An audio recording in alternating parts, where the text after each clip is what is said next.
Hello everybody, how you all doing? Hope you're having a wonderful day. It's programming day here on Kjasi's channel, and I figured we'd get back to our Star Citizen work. So, I have actually done a little bit of work, mostly just now. Let's actually jump in here. I created a new asset type. It's a import options asset, kind of like what we did with our WoW importer. I got it so we can, choose our import models, and I set up a whole bunch of options. You can see that most of them right here. And I've got it all compiled, and so now we can just go into miscellaneous, import StarFab options, and we're going to call this SC 3.17. Well, just 317, I guess. I can do underscore, yeah. And, there's no particular naming scheme for this. There is no reason to do versions, but you might want to, depending on how you have things set up. So, we come in here, and we have our variety of options. First, we have our data directory. This is the StarFab data directory that's as exported by StarFab. We would come in here, and, we would choose our folder. And then we have our model directory, which is where the exported models are found. And we have model formats of FBX and USD, but, USD isn't quite importing yet. So I actually need to find a way to disable this temporarily. And then we have the content path where we can actually just import the assets themselves. So that should get most of that stuff dealt with, and in relatively good settings. We have some import options like auto saving the imported assets. This doesn't work, so I'll also have to disable this. We have our material set up, so we can do instances. We can specify a instance parent, and we have a material path to generate our material setups from. And we can either, however we want to do this, we can make this, per game content, or a global setup. I prefer a global setup, but you can modify that here however you want. You can even actually have materials and then add your subdirectory, so SC 317 if we needed to. And now all of our master materials will be made into this 317. So if materials get changed up too much, that's easy. That's an easy thing to do. And then for static meshes, we have nanite and our default collision settings, which we currently have set to complex as simple. Fairly easy. We could also have a separate mesh, or we could choose no collision. But these are our defaults. This is, we've got this pretty much all set up the way we want for right now. So that's all good. This means that we are just about ready to actually start importing. Now, we do actually need to come in here and disable some of these options, so let's actually start work on that now. I believe we got to do it in here. Maybe? Possibly? Who knows? Or is it actually in the import options asset itself? I think it's actually in the asset itself. So, no. Maybe? I don't know.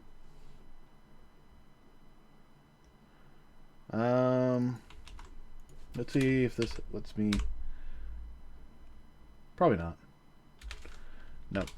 Alright, it's not giving me any options right now. And you know what? I need a little music. So, get a little bit of Pedro's work in here.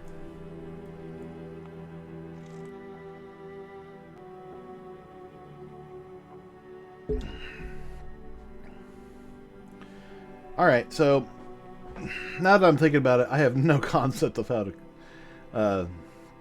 maybe it's somewhere in here? No, this is mostly just functionality.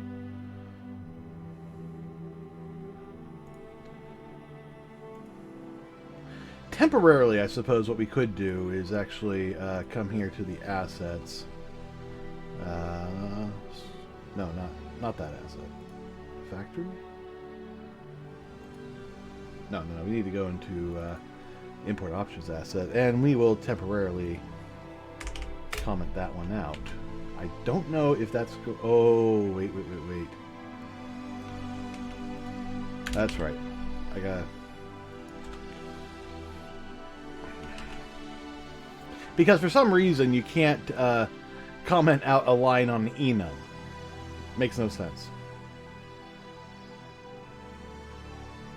So we have FBX. Once the USD importer actually works with the CryEngine exporter, then we can actually re-enable this, and we can actually look at it directly. For right now, we can pretty much only use FBX. So what we'll do is we'll actually have it set up to accept models from an external exporter, like my Star Citizen plugin for Blender. And actually, you can download that if you want, but it's a little tricky to install right now. I have it set up in a specific way. I need to build the export tool for that, but that's a whole different stream. Today we're just going to focus on this. Our goal by the end of the day, with luck, is we're going to have our plugin. We're going to have our blueprint asset. We'll be able to right-click, import meshes, and it will automatically import all the FBX files into the proper directories, and everything will just look wonderful. That is our goal for today. So, I mean, if we have more time, I'd love to start work on building the actual blueprint setup. I mean, I understand we're not going to get the materials today, although that would be a nice thing. That's going to be like 5 or 7 streams, just trying to convert these materials automatically. And that's actually another thing we can do, is just right-click, import materials, which really should probably happen before objects, I think. But we can work on objects first. So, actually, no. Materials probably does sound like no. I want to get meshes to import, and then we'll worry about materials. But yeah, because materials are going to be hard. All right, let's see if we can get this to automatically import, and then maybe we'll work on materials. All right, so this is actually a little bit big for me. There we go. That's better. Hopefully you can still read that, and I can definitely work with this. All right, so there's that. I'll close that for right now. So what we need to do now is we need to implement this into the blueprints. We want each blueprint that you import to have a reference to its own, to a version file, an import options directory, so that we can always know, it'll always know what the setup is for that. And you can keep multiple setups. You don't have to keep re-importing. You just say, use this one, use this one, use this one. All right, so for that, we're actually going to reference my WoW importer, because we've actually done this whole setup before already over there. I just got a lot better options and stuff over here. All right, let me open up. I think it's pretty much any of the assets, really, now that I think about it.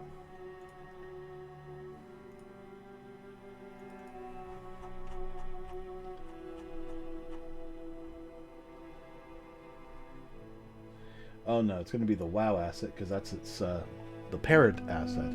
And actually, that brings up no, we don't need that. I was thinking, well, should we do that here? And no, we're only importing one file type. We're perfectly fine just having it be, in just one file. We don't need, subs upon subs upon subs. We just need to come in here, add a U property,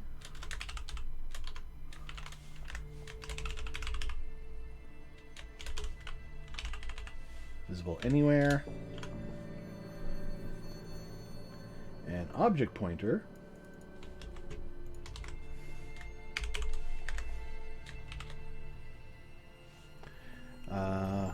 U, or was it F? No, U StarFab import options asset. Import options. There we go. Now we just have to include the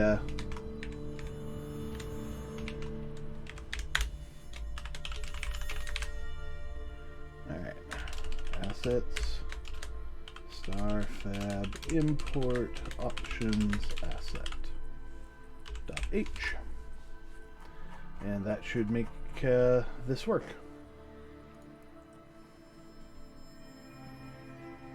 Now we are going to want to make some changes here. We're going to want this edit anywhere, blueprint read write, and we can actually add some. We can actually start adding some stuff in here. So let's copy all this. I forget when no clears all out, but yeah, let's go with it. Import options.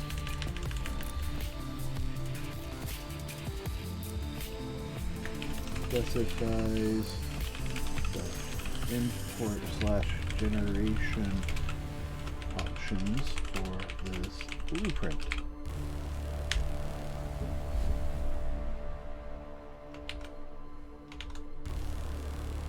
Good enough. Now we can start adding stuff like source datas. Alright.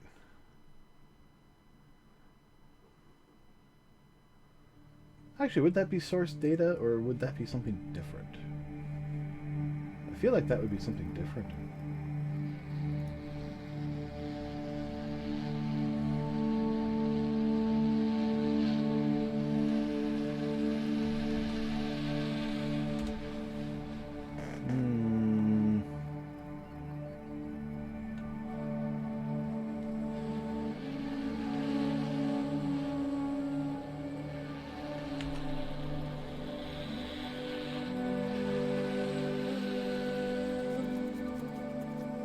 You know what?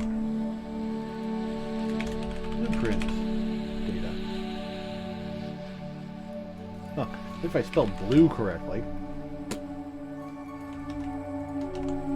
Now I don't want us to be able to change any of these values, which is why this is visible anywhere. But this can be changed, which is why it's edit and read write. We're also going to come down here and make this blueprint read only.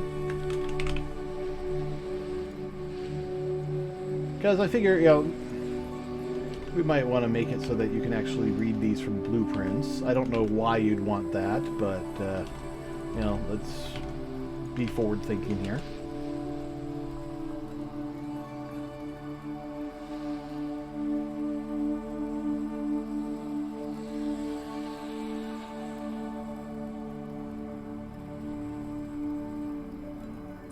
Yep, I think we're all good. Now we could actually come through here and do all sorts of setups as well, but I think for the most part we're okay.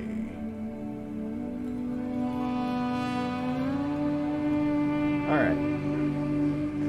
So, now this will have a option that we can use. We can now actually come over to the StarFab assets options. Or asset actions, I should say. I'm trying to remember how we add an asset option. I probably just come down here and look at my assets. Oh boy, look at our assets! Ah, we have some action overrides. Is that the same for all of them? Yeah, pretty much. So, asset actions, so we come down here.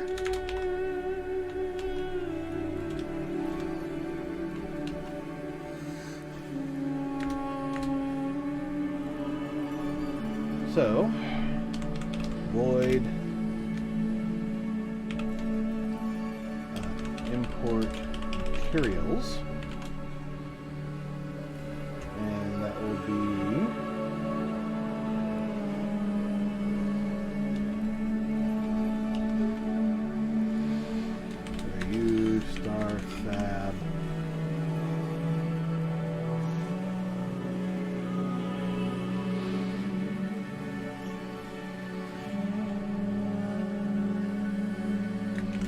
blueprint asset.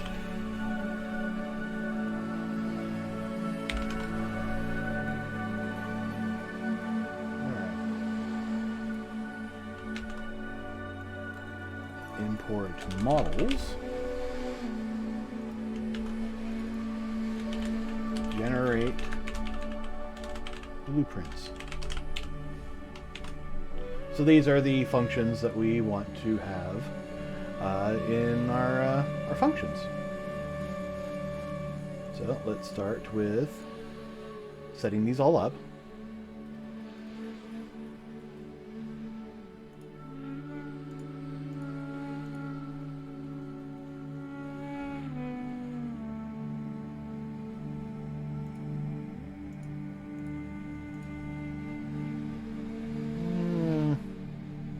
Even though this is how I have it set up in the WoW. Oh. You know what? I forgot that. I'm going to actually bring these up here.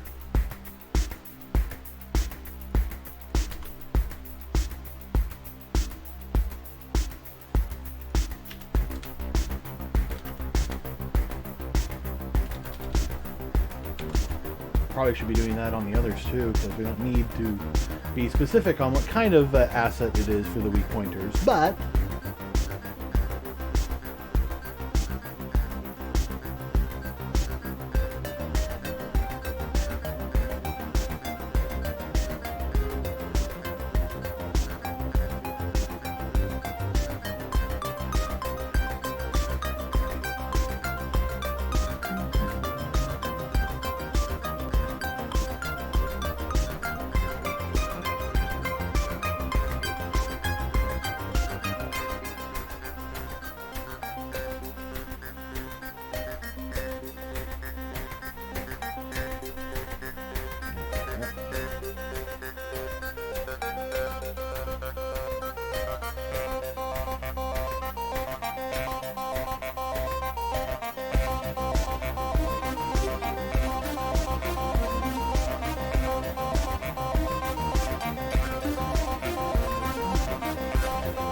oh, there. Okay, we're just going to put that. That's fine.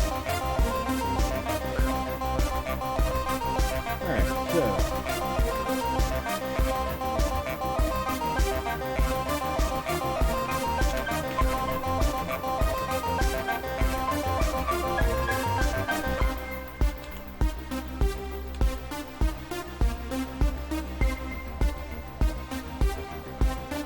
Alright, so import materials.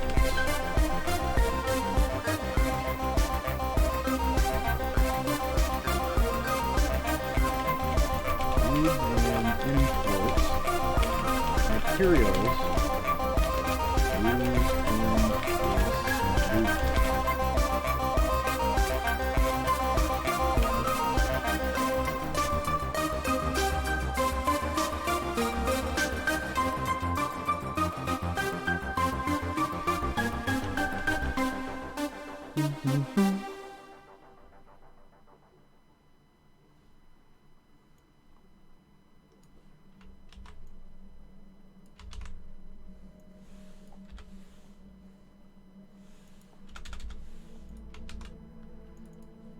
There we go.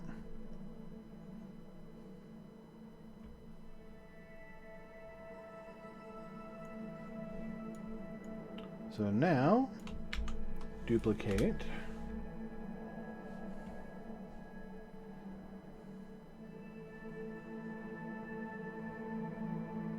Import models. Imports models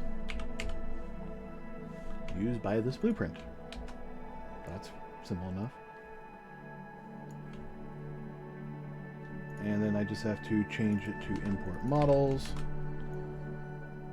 Duplicate again. Generate blueprints.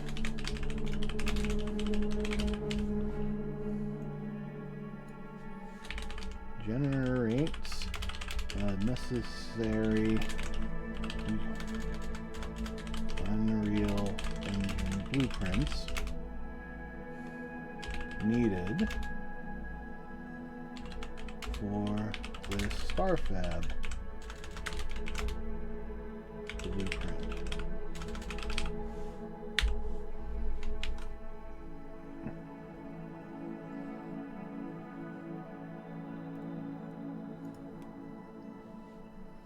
And that would be generate blueprints.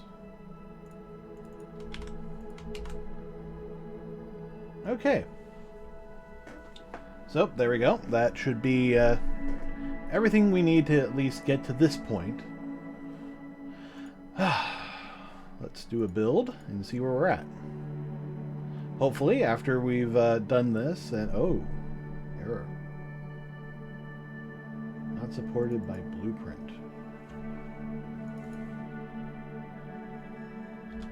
Fine. Doesn't have to be this.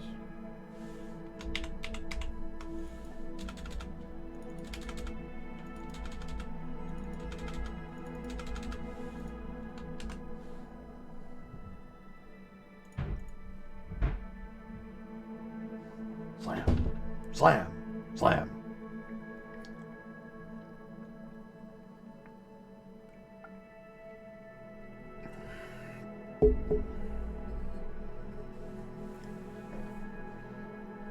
That new ship smell. Alrighty, so while this is building, so the whole concept for what we're doing right now is mostly just, you know, trying to get it so we can just do stuff. If this works, then we can actually focus on the functionality of these functions, and we don't have to worry about, you know, doing anything too crazy. The nice part is the functionality for, you know, our actual functions. Our functionalities for these is pretty simple. I mean, if we just copy and paste it, it's, you know, super simple. I mean, we're just doing, you know, something like this.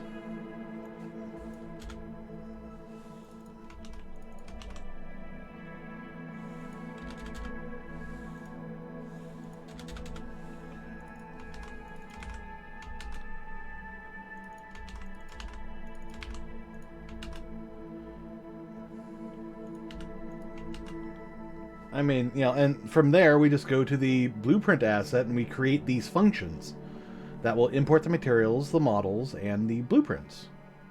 That's all we got. That's pretty much all we have to do with this file. And I just realized I was somewhere else. So yeah, this little function right here. That's all we have to do. So here we're generating blueprints. Import models.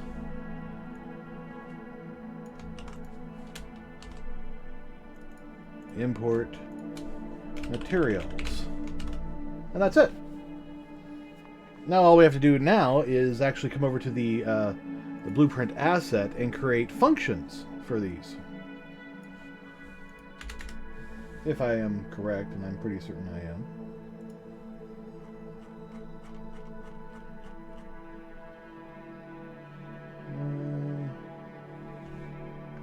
Yeah. Generate blueprint. Yeah. So, I'll just blueprints.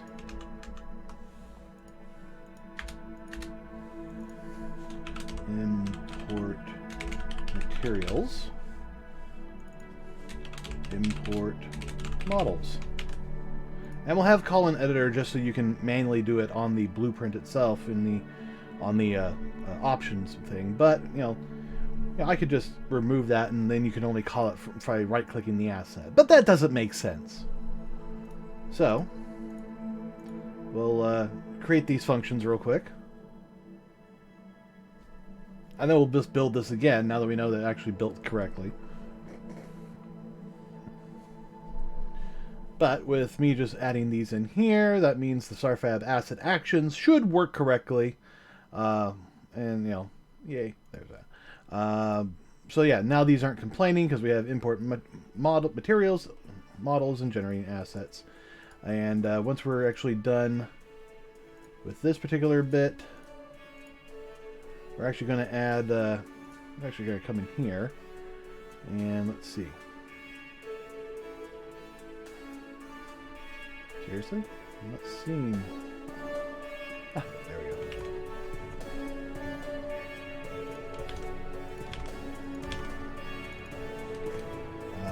Log.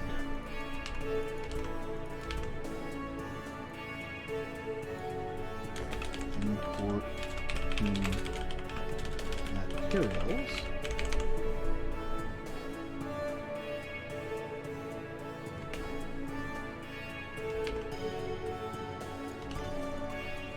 Models.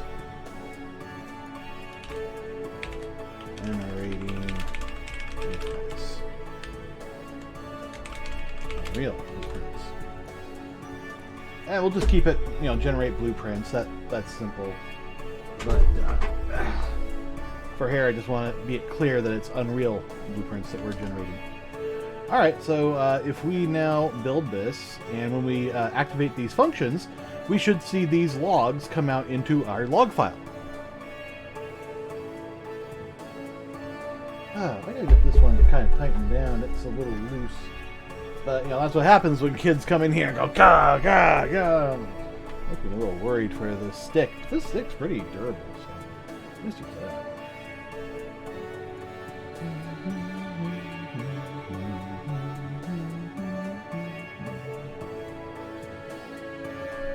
I love this fan music.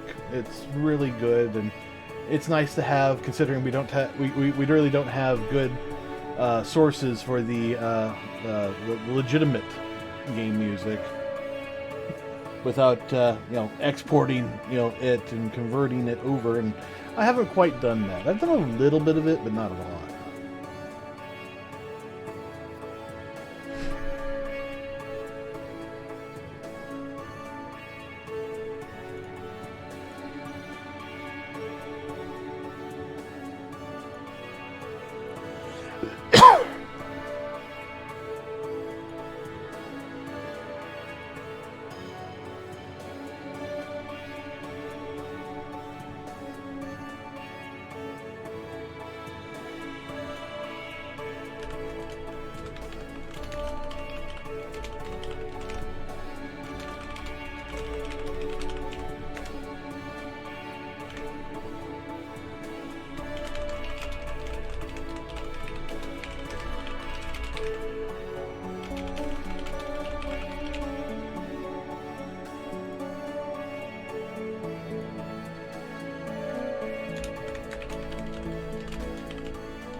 Sorry, I'm just getting the commit message ready.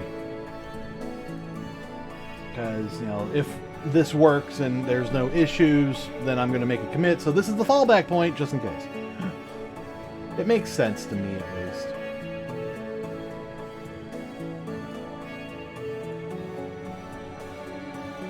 Alright. I don't think anything really changed in here other than we can only convert from FBX. Everything else looks the same, and I think that is true. Yeah, the only thing we did was we removed the USD. So, yeah. We've confirmed that that's correct. We'll come here to the blueprints. Oh, I don't have any ready to go. Okay, let me actually open up the folder that has all the data. Probably should have done that earlier, but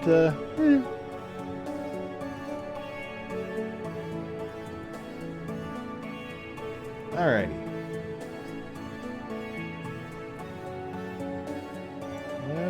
Let's start with the expedition.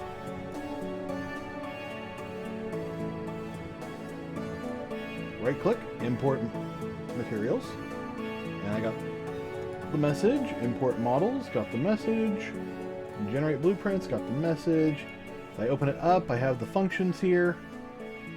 Ooh, I should probably set these up so that they're in the proper order. So, materials, models, blueprints, got those messages. So this is all working.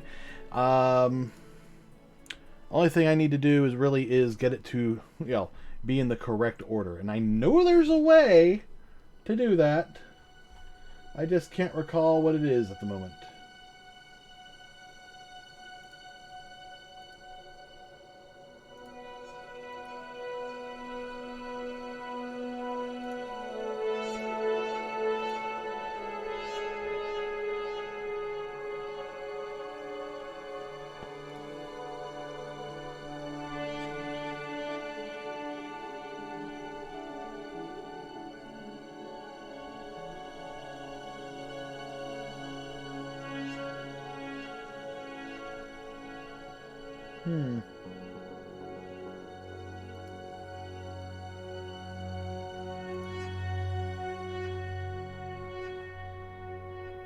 Oh, you know what? That's probably an option for like when you have details over here, not when you're double clicking in here.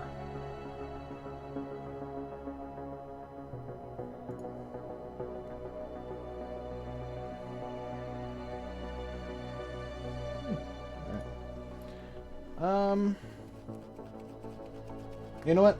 Good enough. I'm going to submit this change so we don't have a... So we don't backslide past this point. Alright. Next up, we actually need to start doing stuff like writing the importing the materials, models, and the blueprints. So, import models, we get that message of importing models into our log file. So that's perfectly fine. Let's close that, come back in here, and now we need to actually write this code. Now, if I remember correctly, I actually have code like this.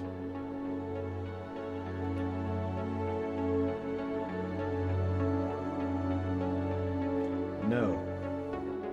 Because what I do is I actually read the source files and then generate the meshes into it. I'm not reading FBX directly. But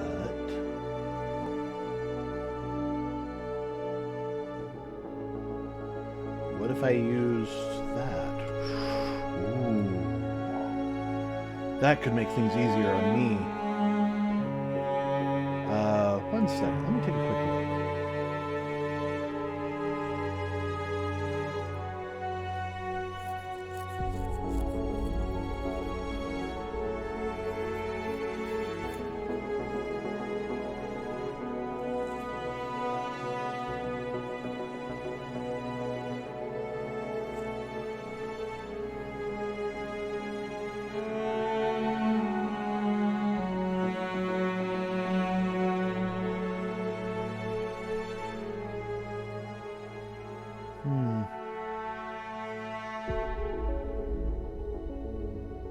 No, I'm not going to deal with that. I was thinking, could I make like a dill file or something that I could just read and then just import this directly? And the answer is yes, I could, but I'm not going to. While that would be helpful, I don't want to do it. Alright, so first thing I have to do actually is open up Blender.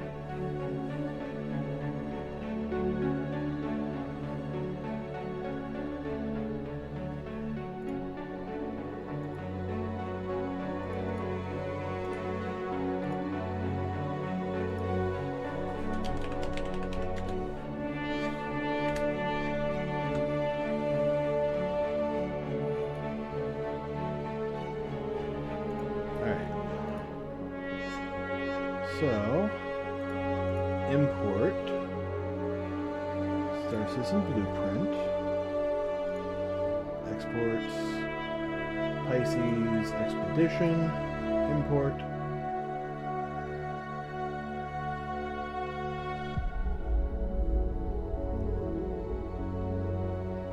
is where my plugin is going to come in handy.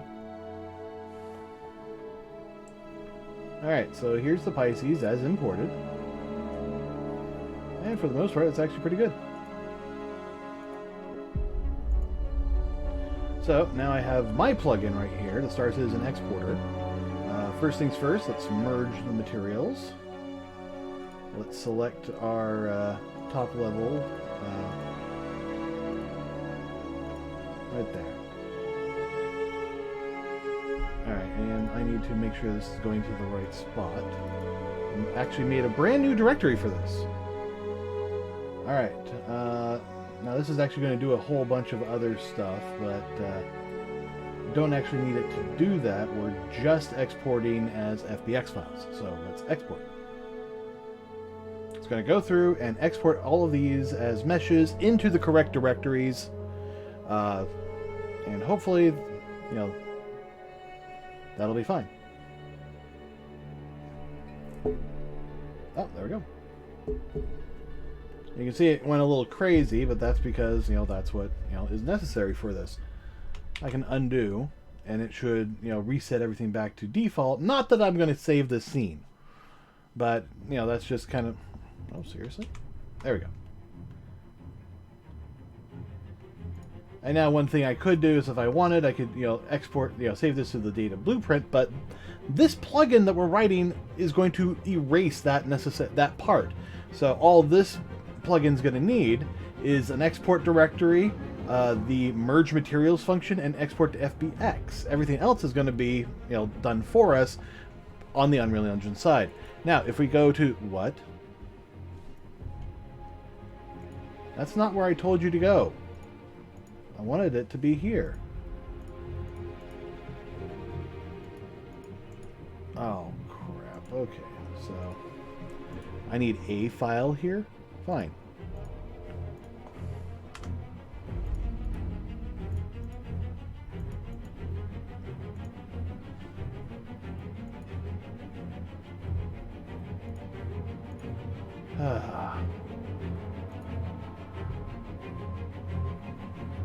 And now it's broken. Great.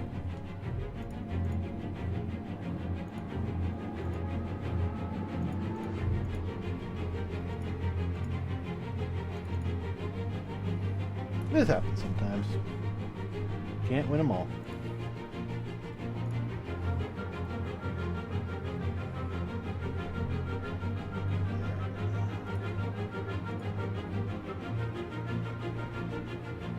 Merge materials.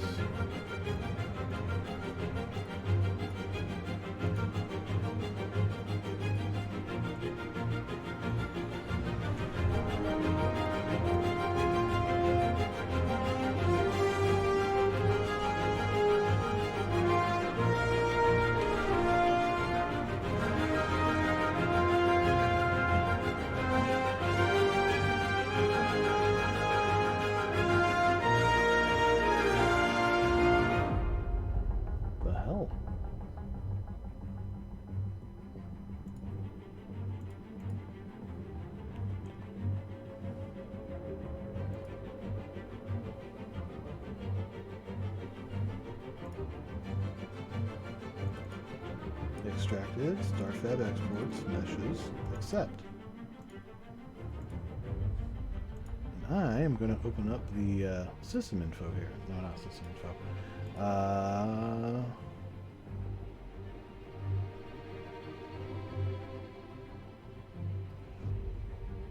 API, manual. Ah. What's going on here? Ah.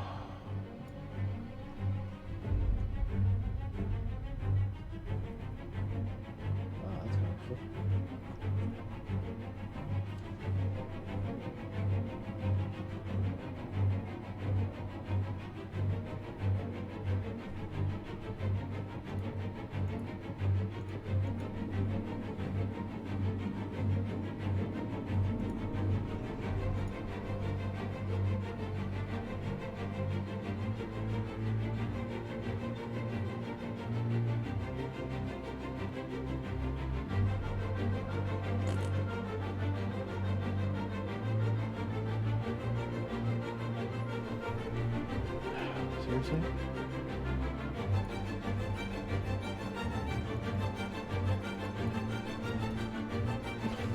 I don't want to have to fix this first.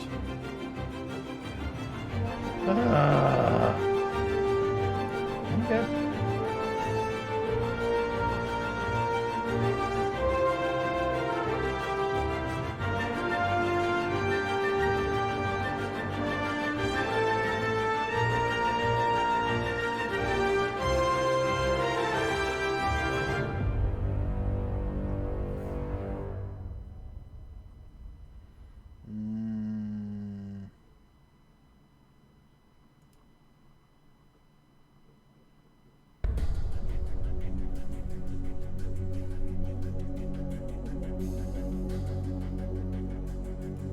Okay, so in export mesh, line 120,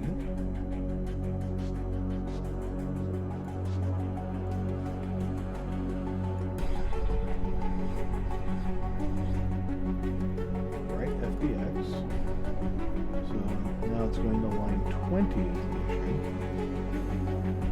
world matrix. Structure RNA of type object has been removed. What?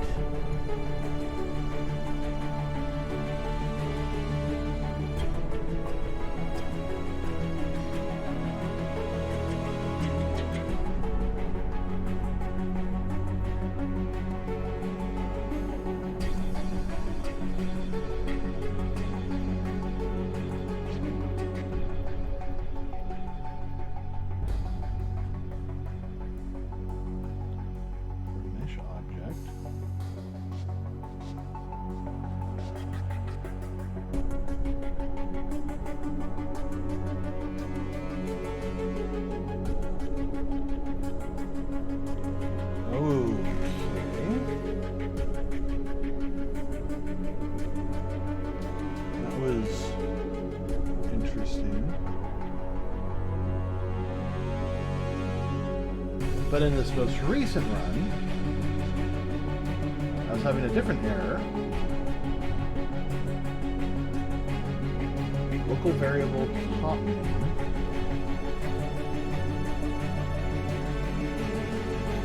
Reference before set.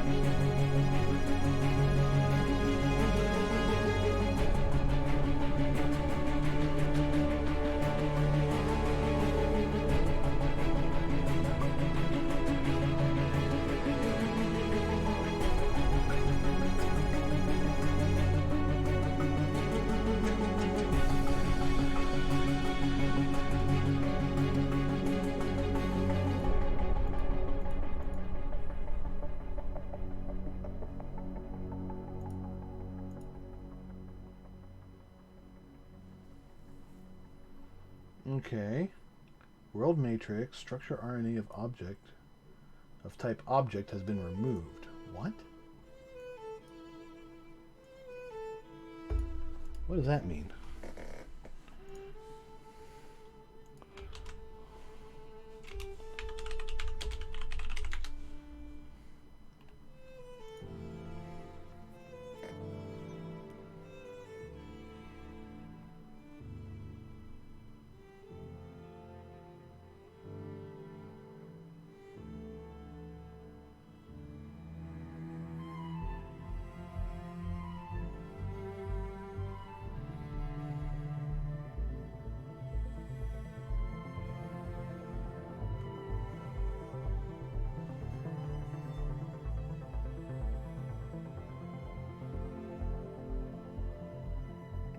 Removing any objects.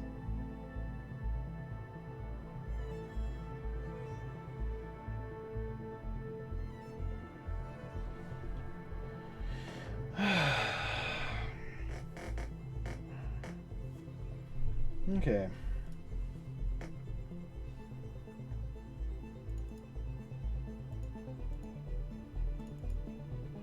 For mesh object in meshes to export.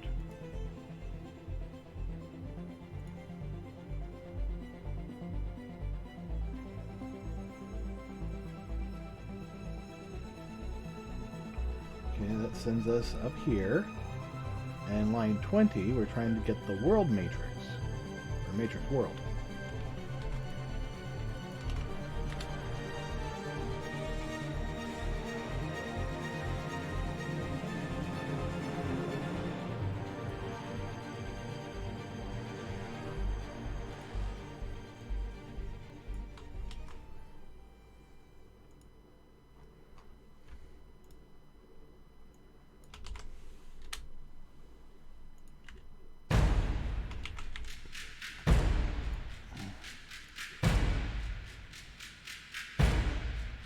Modal and execute.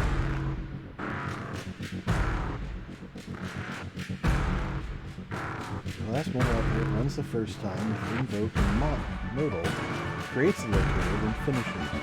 When we modify properties in the panel, an undo is performed on what modal did when more locator.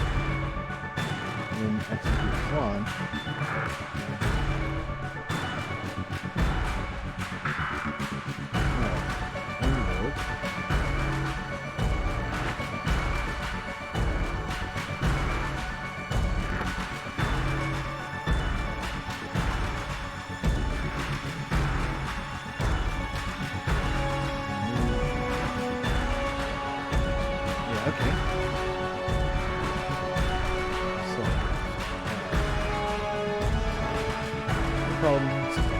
When you launch the modal operator, it runs invoke and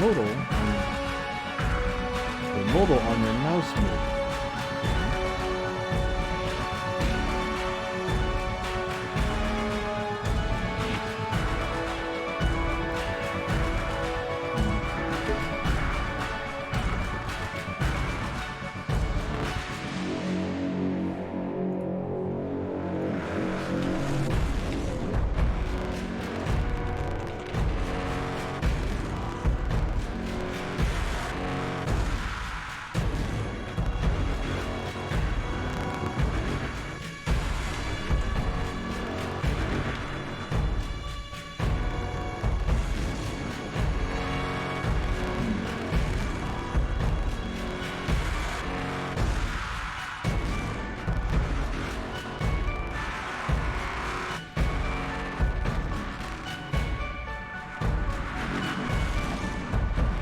I wasn't having this problem earlier, and I really don't want to be doing this kind of work right now. It feels like it's only happening because of that. Alright, what if I try a different model? Yeah, I would seriously not having this issue.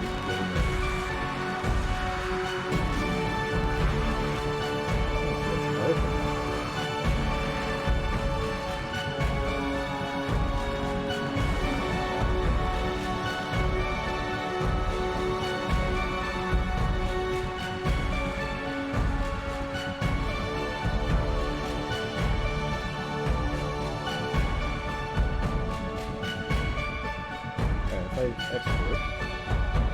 Okay, it still has the issue. That's good.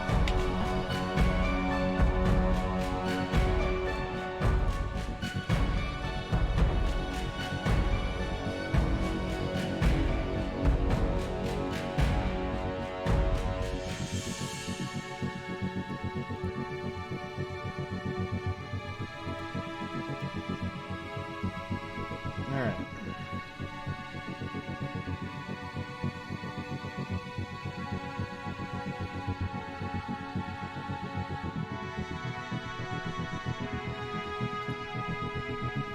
Oh, do we need to do an if object?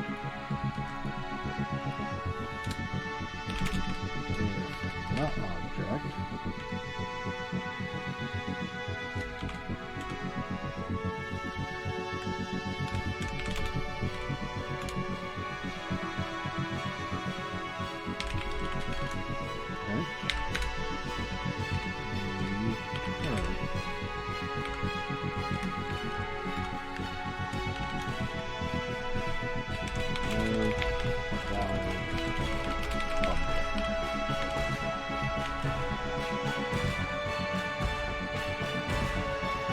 I mean, that just makes sense. If there's no object, that means there's nothing to export.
materials.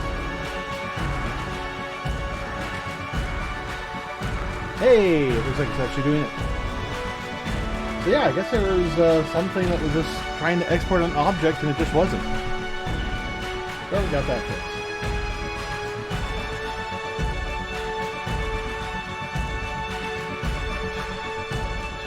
Alright, so now in here we actually have this text document. So we have the objects, and there's the vial holder that we made. So we can now actually specify this as the objects holder. So now that this is all done, we can close that down. And we'll come back to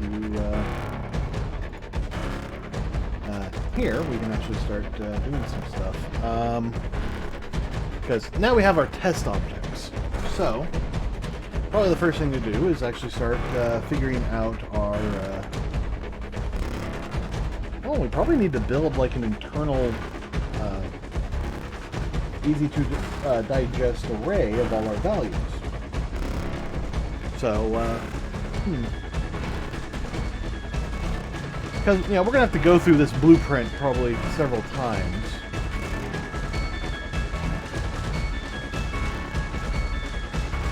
Or, we just ignore that. Alright, let's start with the simple one. I'm going to get rid of all of these.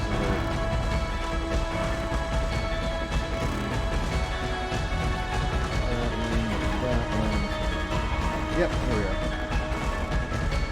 Entity geometry. So, let's do a whole bunch of logging to start with.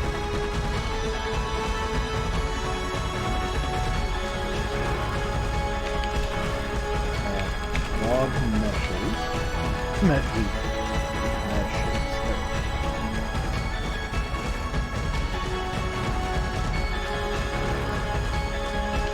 Entity geometry.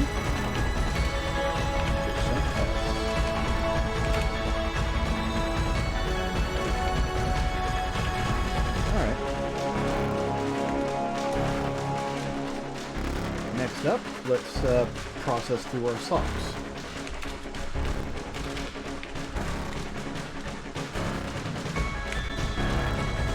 For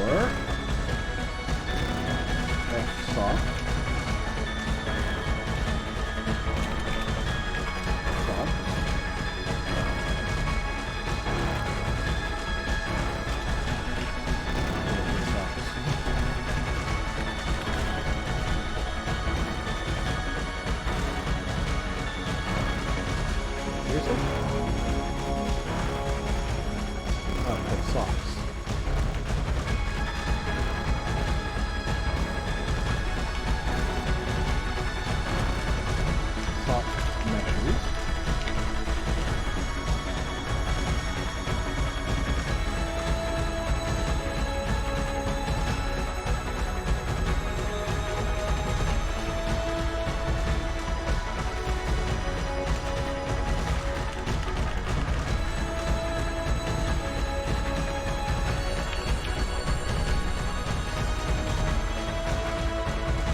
So, let's see. Mesh instances.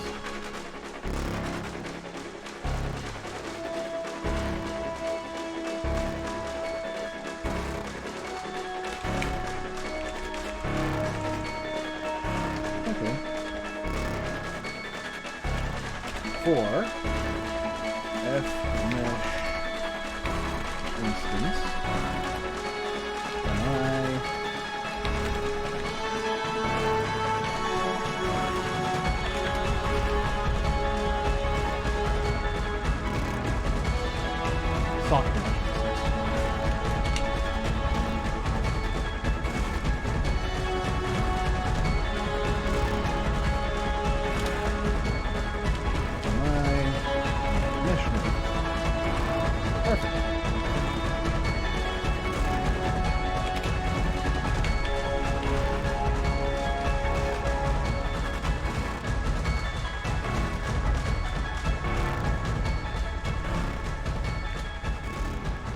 next up, yeah, I'm actually going to move this over to the other window. In a very limited capacity.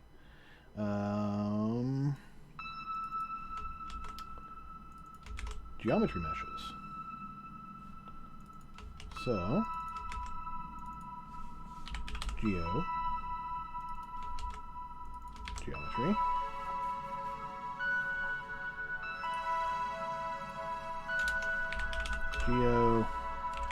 Geometry file. So for that, we can just go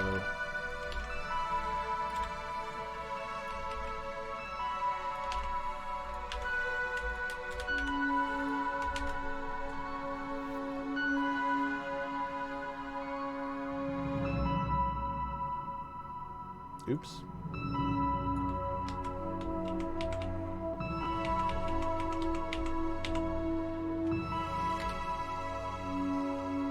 Well, at least there's that.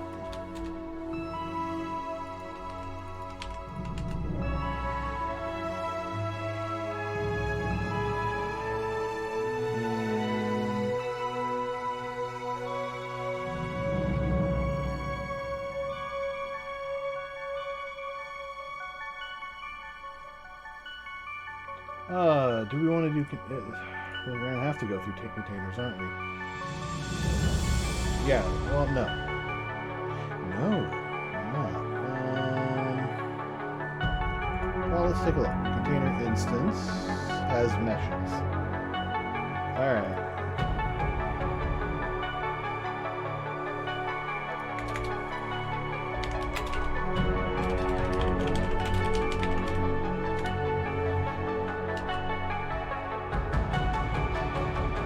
So,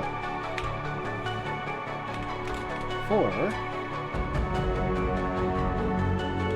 child ID, this will be in32, and child containers.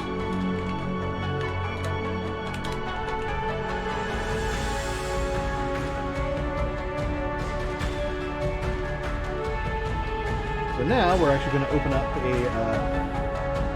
container. So F container,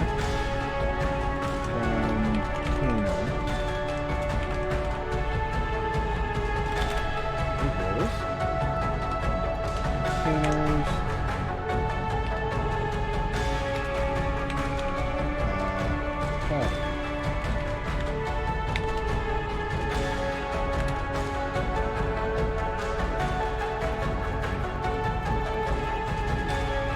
actually, I might want to do a function for this, but that's also troublesome. That music's kind of loud. There we go. The problem is this is a recursive thing, and how do you write functionality for something that's recursive without writing a function? I don't want to have to write a function to get the geometry. On the other hand, that actually might be more beneficial to us in many ways. So, let's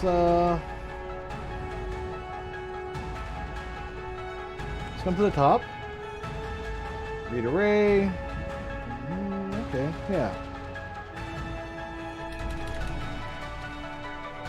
Alright, so, P array, F string,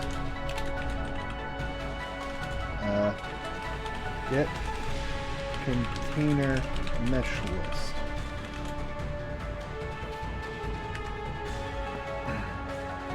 And we need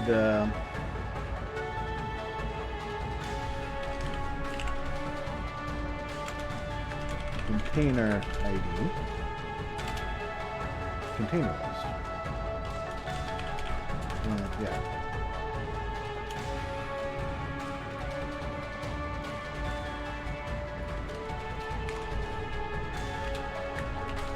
Container list.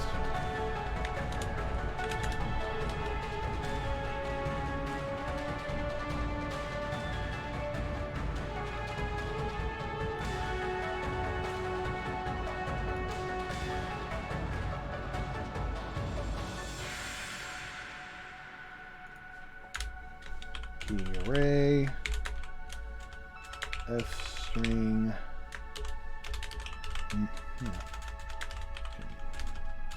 container mesh list.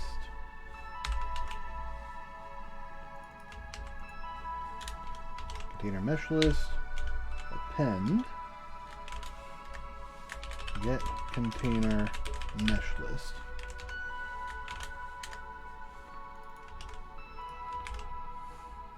.id containers.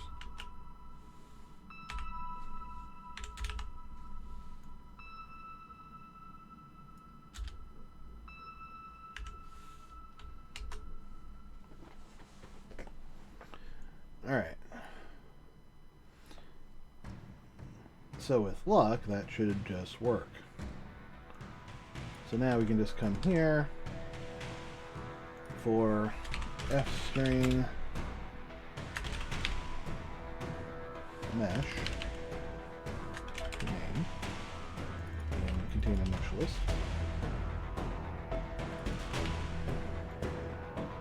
Do that.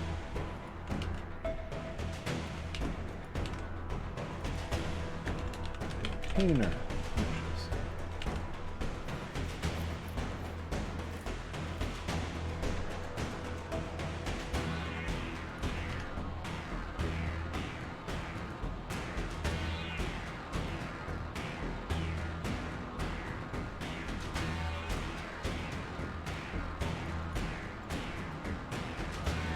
Definition.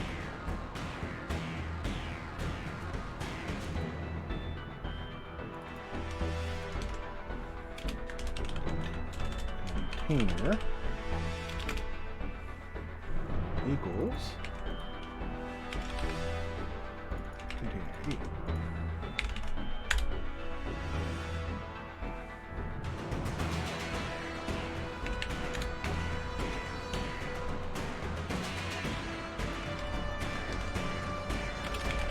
Mesh list.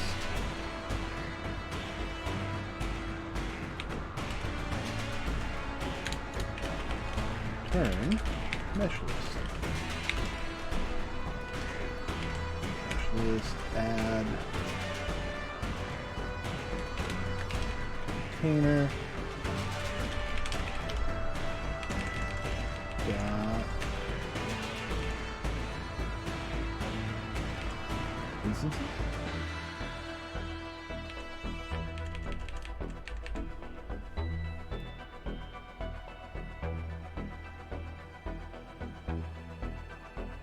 That's not right.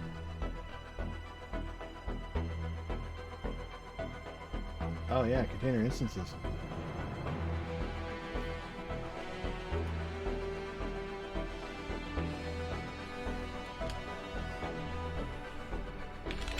For FLC container instance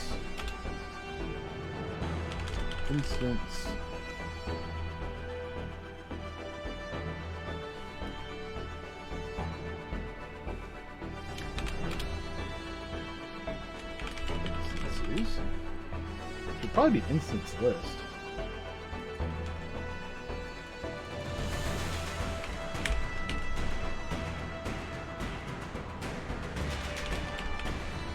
Yeah, let's change that to instance list. We haven't really done anything with it.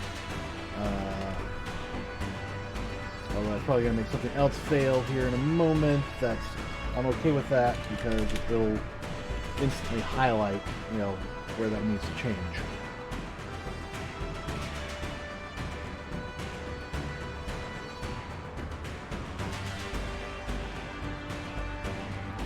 Okay, so instance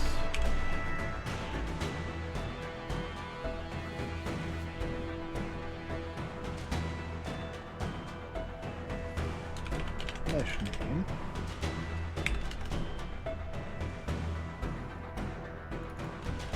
mesh list add mesh name.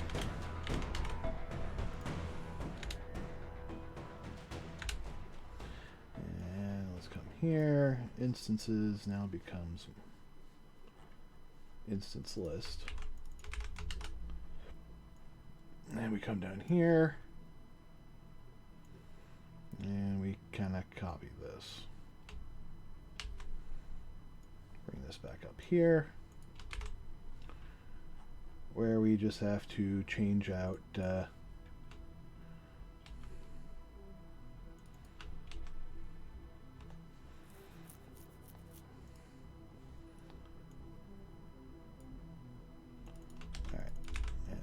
mesh list, append.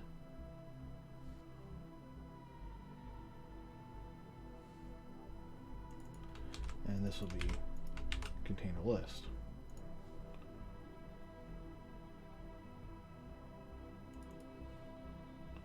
Oh, this has to be container.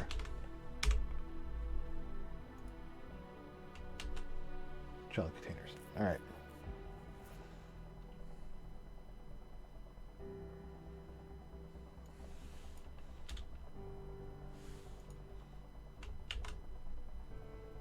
All right.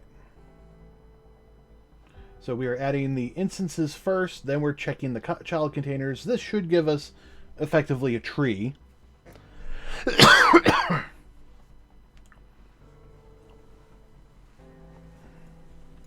And by doing it this way, although it won't, let us, display the tree down in here, at least it will be in something of a logical order.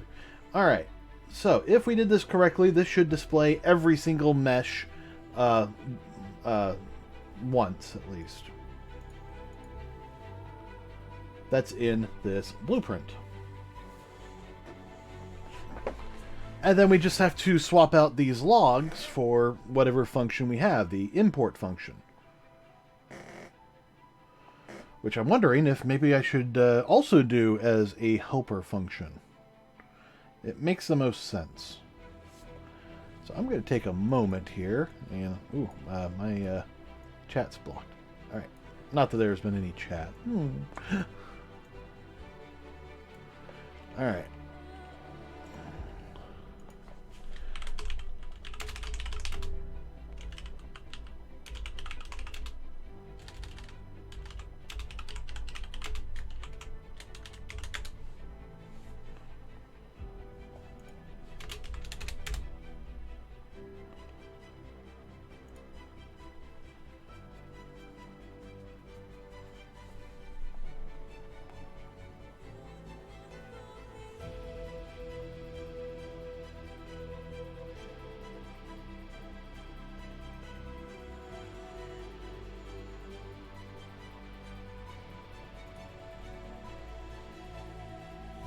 Alright, let's start this up and see how our log looks.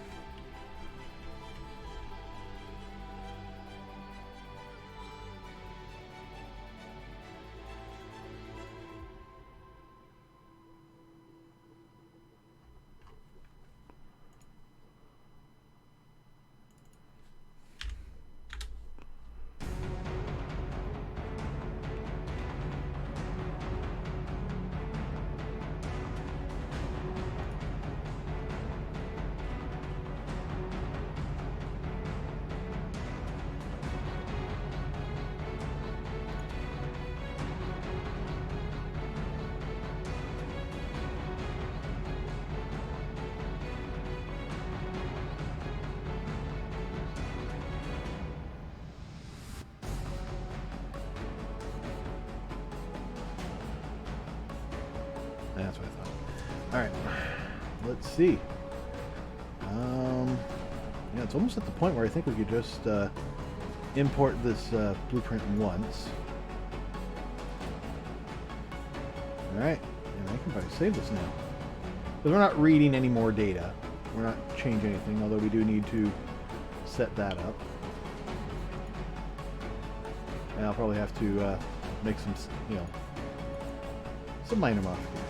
All right.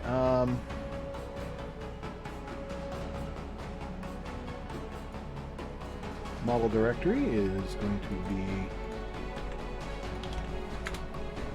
there. And data directory be there.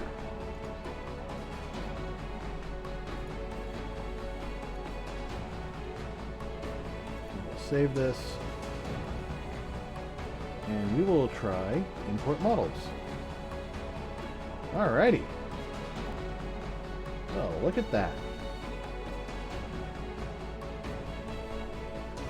Alright, importing models, entity, Anvil Pisces, CGA, alright. Sock meshes, got some bulkheads, and medical trays, and I'm only seeing things listed once, which is perfect, because we only need to import the models once.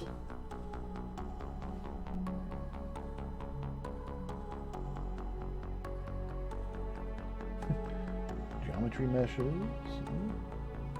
Container meshes. There's only one container mesh. That was for the Anvil Pisces, which was our entity mesh. That's an interesting thing.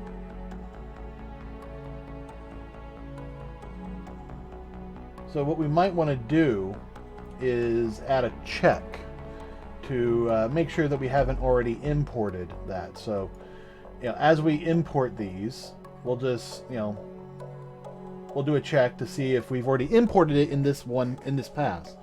We'll probably have to add an option where you can overwrite and just re-import it, but I really don't think you're going to need that. I mean, in between blueprints, yeah, you might want an option to re-import and overwrite or skip. But in the same mesh, I think we can get by with just automatically skipping.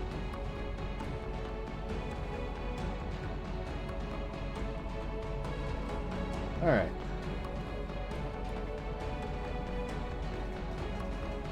So, now that we have successfully gotten our list of meshes,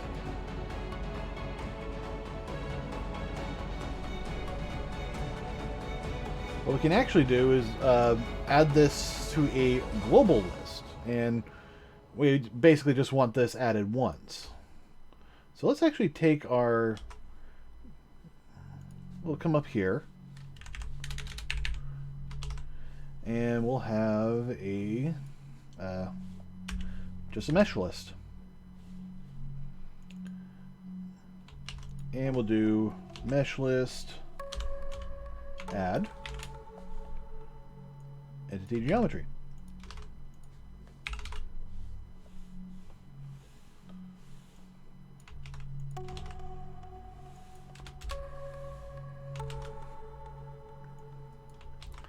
And then in here,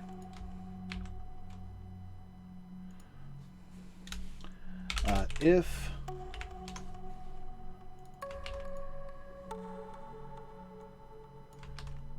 mi mesh name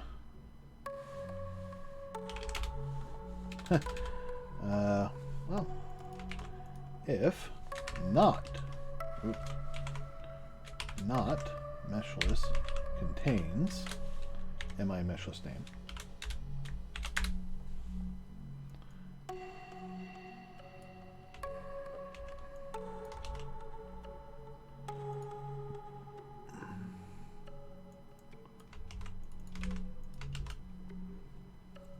And we'll do an else here. And this will be a warning. Duplicate entry with the mesh name. There we go. And that's basically what we're going to do for this whole thing, is we're going to do that, create our global mesh list. And then from there we can actually start trying, we'll do a check to actually, let's rename this now that I think about it. Source mesh list.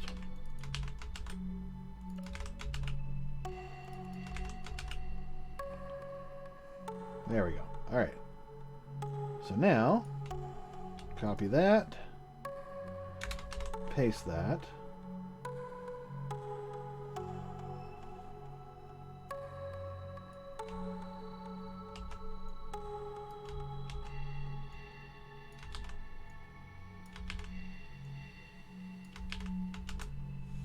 Okay.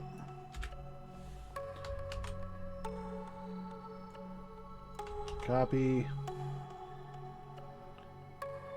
And paste. And here it's just this.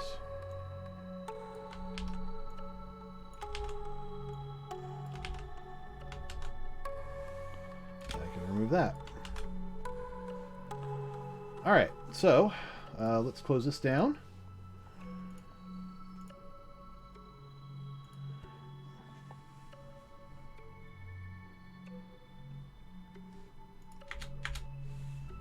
And just to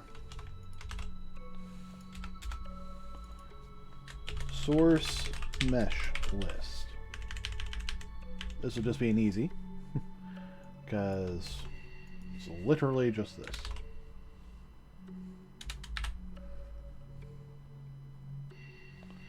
And we just need the source mesh list.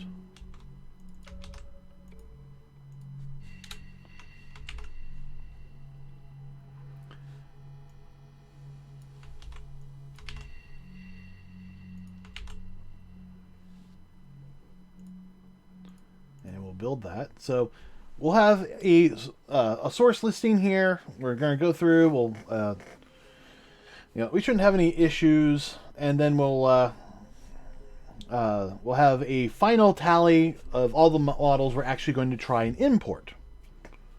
Something else we might want to consider is looking at the differences in extensions, because that's also going to play a part in this. Hopefully not, but maybe. I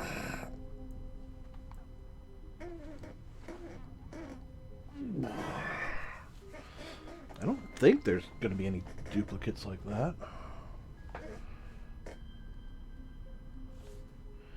Alright.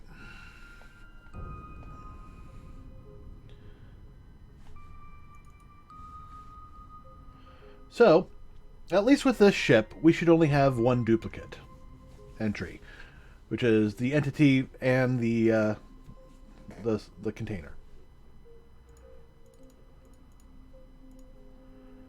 So let's bring this over here. Right click, import models. Oh, we had a number of duplicates.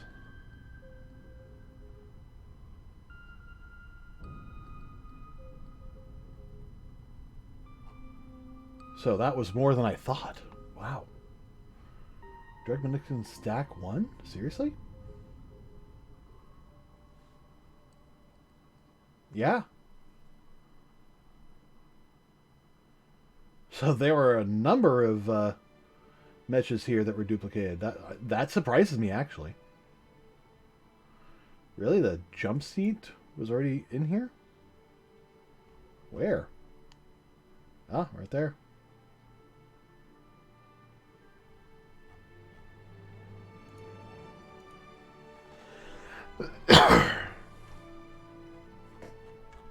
Okay.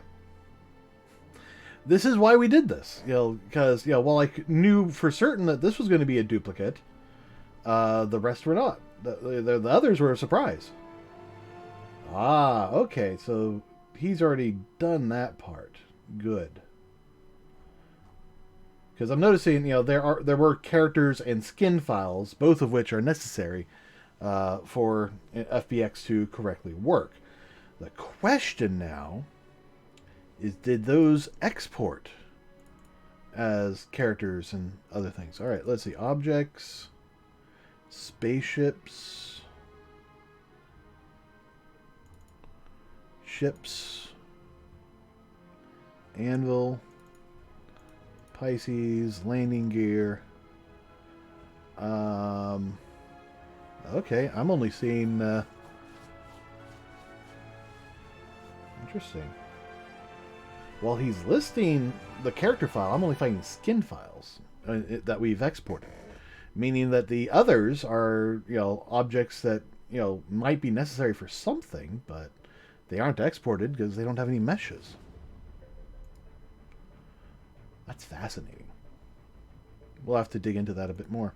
All right. Well, we have our list of final meshes. Honestly, we can comment out all this stuff.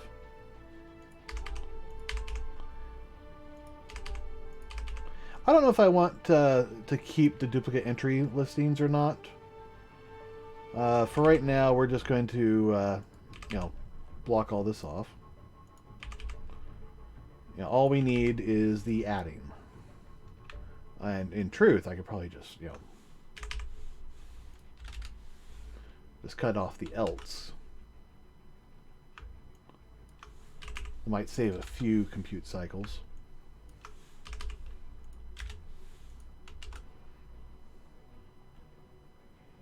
And it's a little bit easier to unblock if we need it. So all we're going to get is our final mesh list. So let's actually create a new listing. So we need to strip the extensions from everything.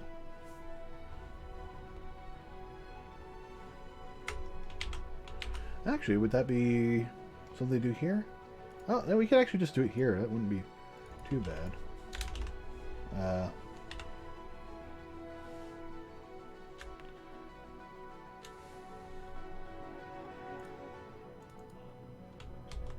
How do I set that?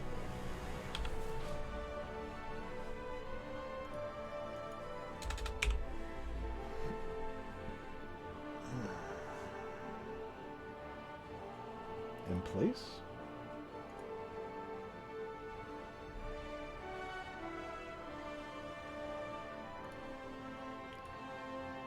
Find.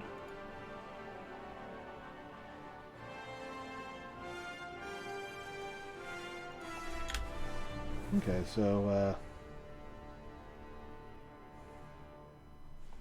N32 index equals 0. Find mesh name index.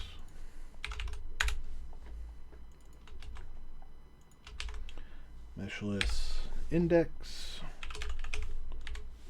equals fpath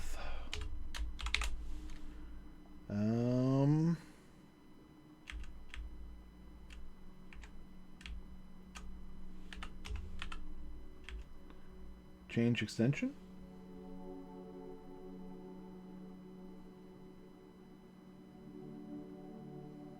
Yeah, change extension.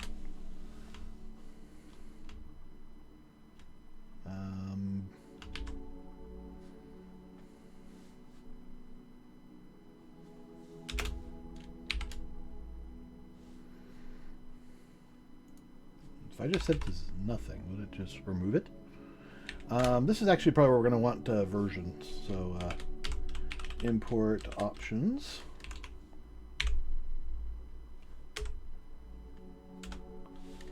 Get static mesh. No. Model format. If model format equals model format FBX, which it always should be, else we'll just change it. Actually, no, we won't even do a damn thing. We'll just let it be.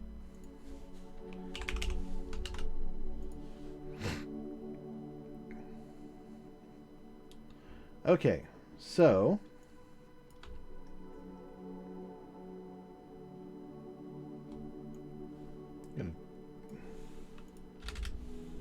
yeah, I do want to duplicate that, but we're not going to do that. And now we'll do this.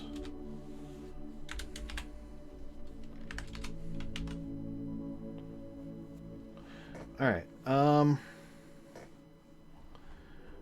Let's actually come up here.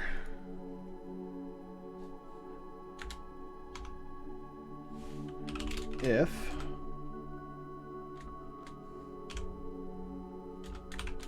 not import options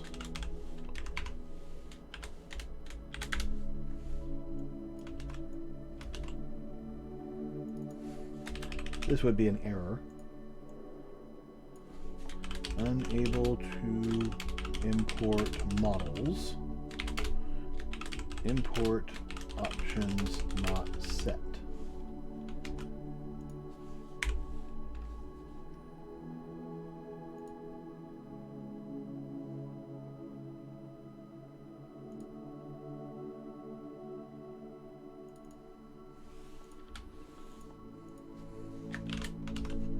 Is no or no resolve. I'm assuming that's what it means.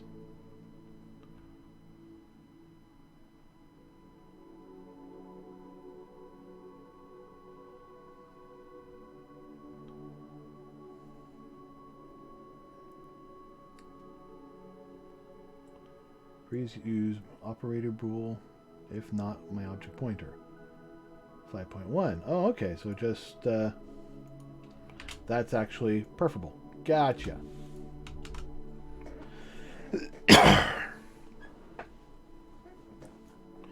Alright, duplicate if import options get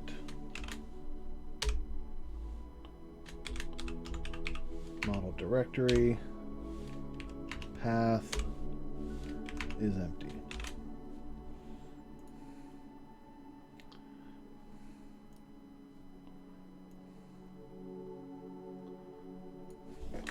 Model directory is not set in import options.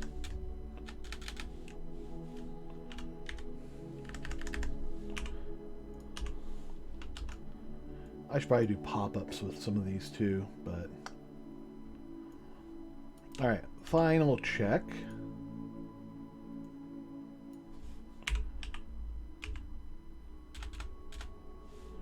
All right, f paths directory exists.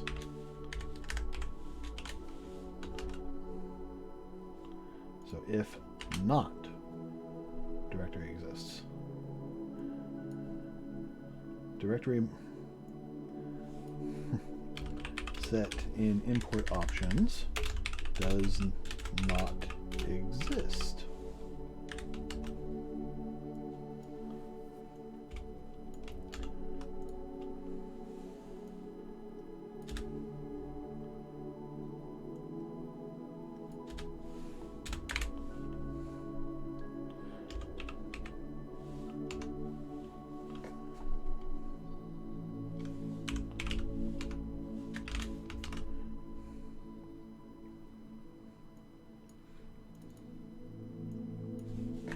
Content directory is not set, not import options. All right, at that point, I think we're safe in assuming that everything we need actually works. But we also have to test all this, so.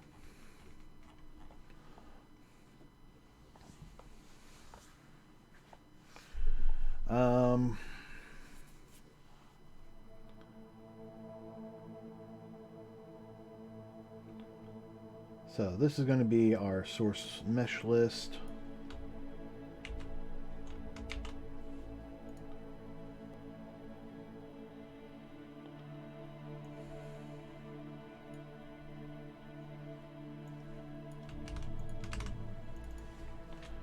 FBX mesh list.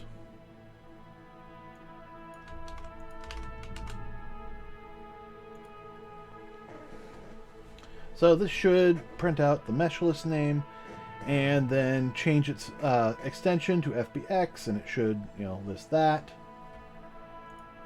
We should be okay with that. So we have a number of things to test here. So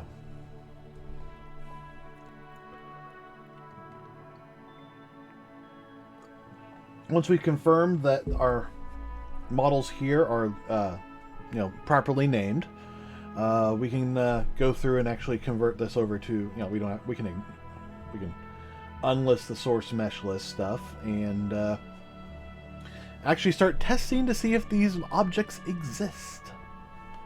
And if so, we add that to an actual FBX mesh list that we import. So Actually, right here, we would have a new f-string list. There. F-string.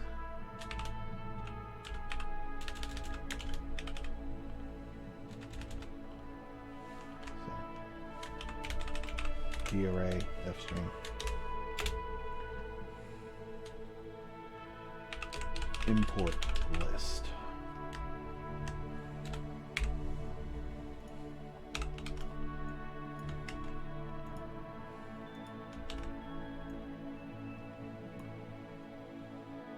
And actually, one of the things we'd also do is just, while we're in here, we do a test, and then we can add it specifically to this list. Actually, that's not a bad idea.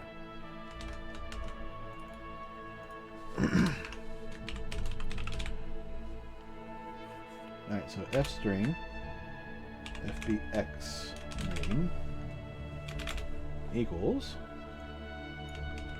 that. So we're not going to change this mesh list name. We're not going to have an import list name. So fpaths, if fpaths, come on, file exists, fpaths combine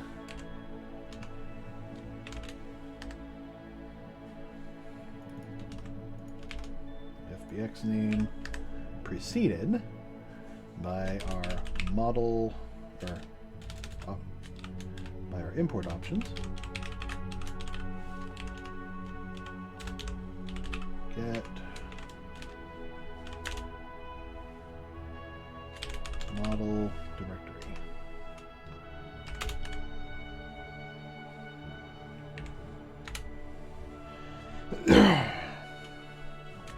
String full fbx name equals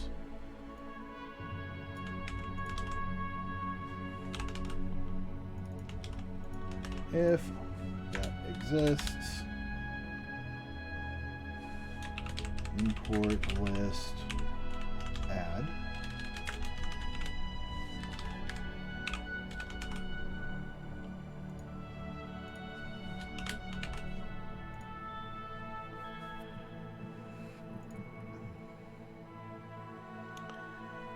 we just did a huge change. I'm going to just test this straight up.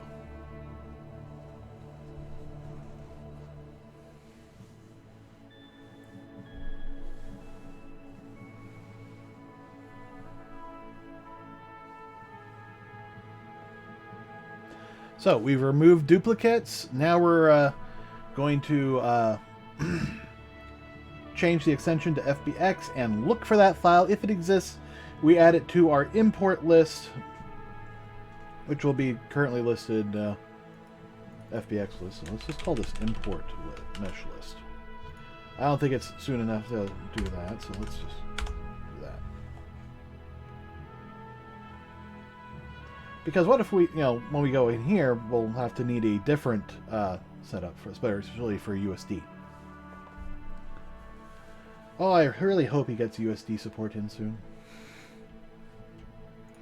Actually, let me check on that while we're waiting for this to compile. I know he was talking about it.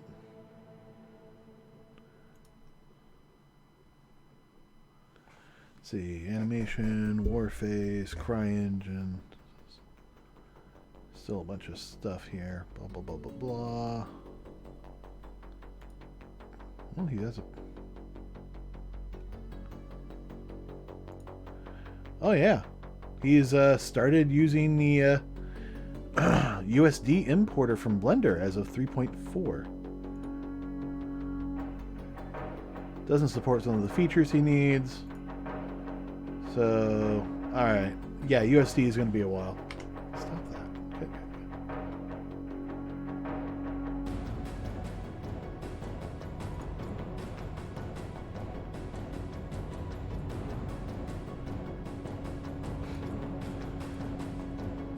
So basically, it looks like Blender doesn't fully support USD, so he hasn't quite implemented it. Oh, got some errors here.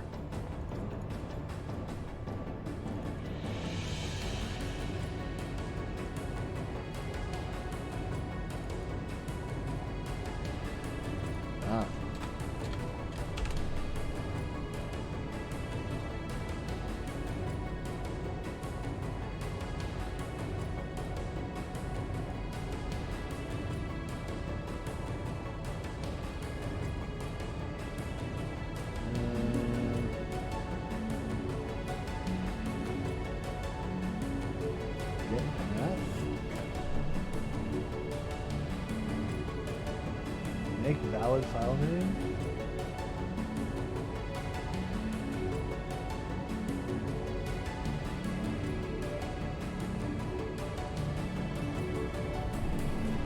How does I just type in path? Convert to relative path to full path. Get path, leave, project file. Relative is path, makes sense.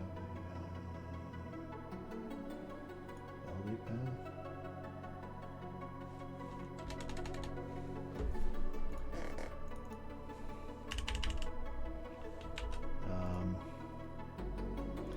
I know I've been using this. Why am I having issues?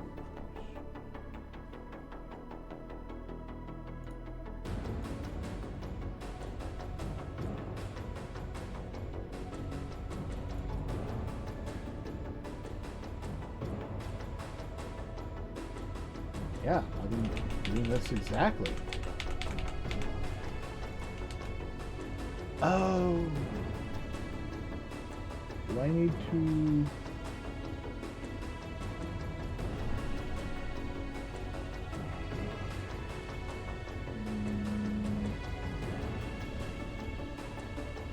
What's an F string? Ah, that's the issue. There we go.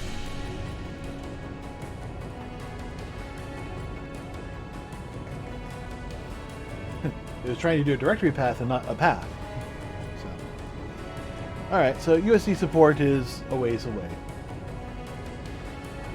So for now, we'll just focus on FBX, but we are going to keep support for other formats in our hearts and minds.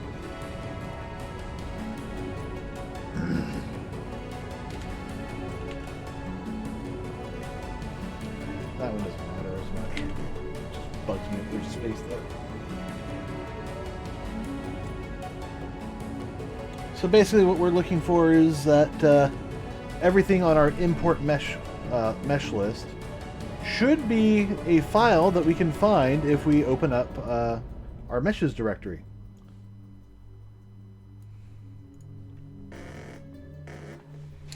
I gotta get some oil for this chair, it's squeaky. Alright. Anyone got a can of WD-40 handy?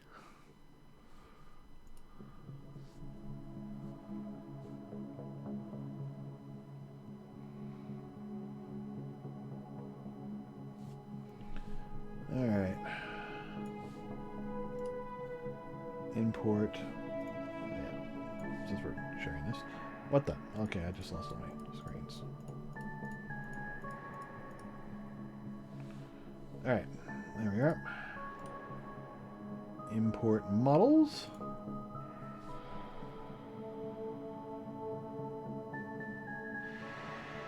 So out of all of these meshes, the only ones it could find were these guys?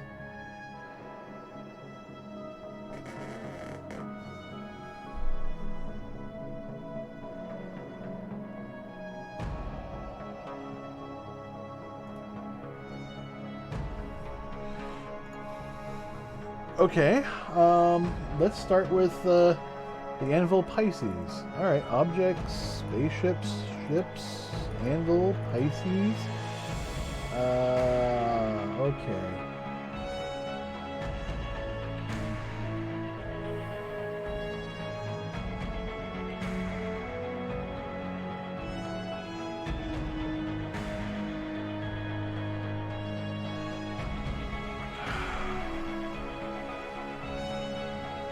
Here's the problem. There's body. Anvil Pisces, right there. These, all of these are the are the Anvil Pisces meshes. So there are sub meshes in here that are dealt with. Oh, fuck. So that's why I could only find 3 existing, or these 4 existing ones. And skins are almost always animated.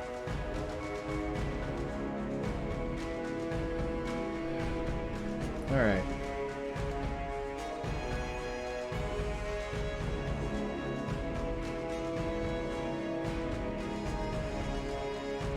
So, how do we do this?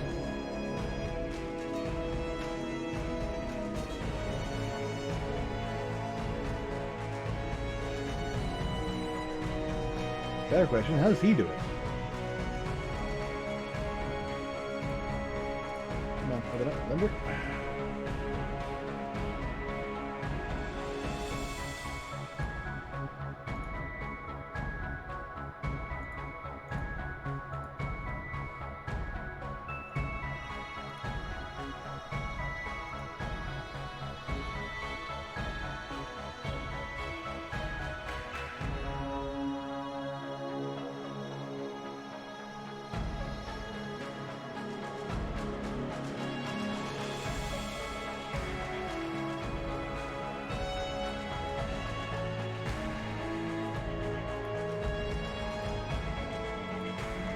There's the Pisces.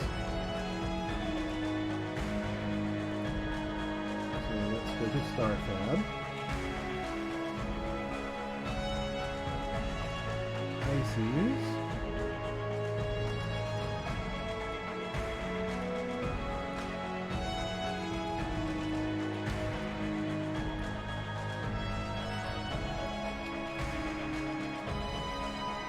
Alright.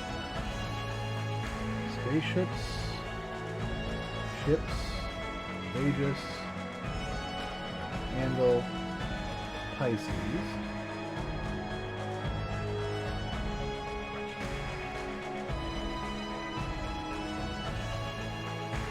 There we are, Anvil, Pisces.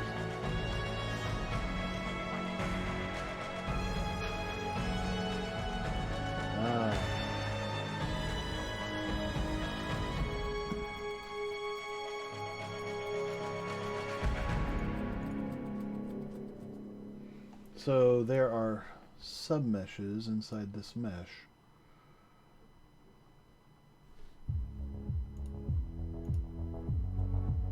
Original name, source file. Okay.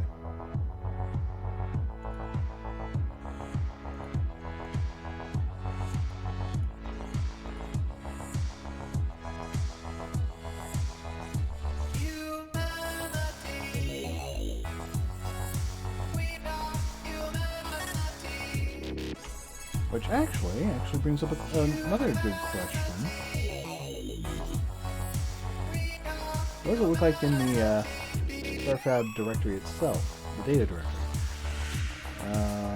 Objects, spaceships, ships, Anvil, Pisces.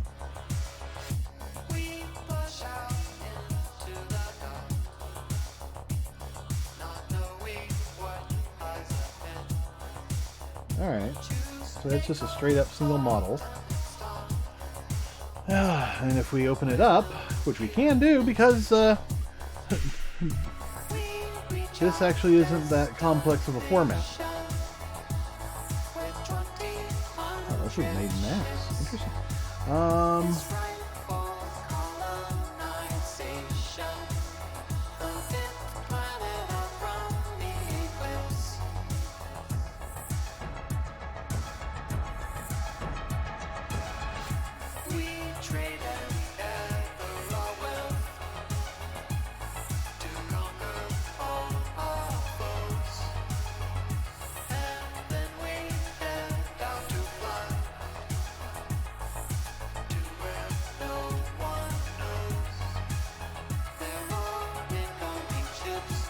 Alright.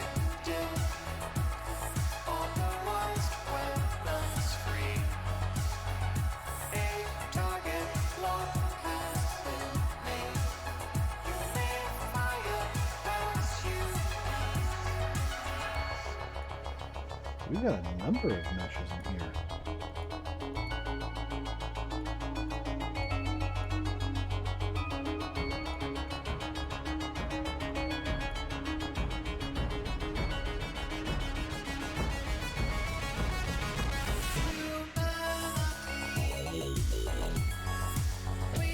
That's a lot of meshes. And yet, when we export them, we only get a handful of them.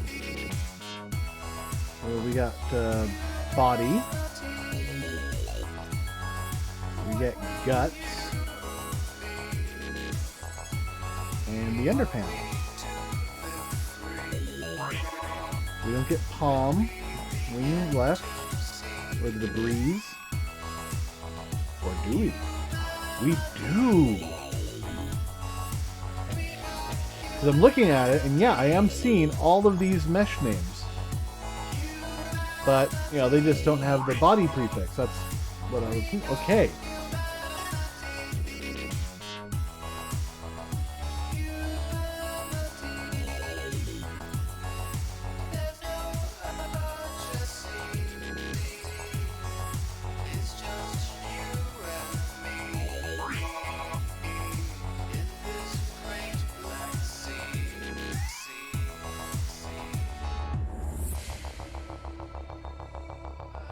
Okay. So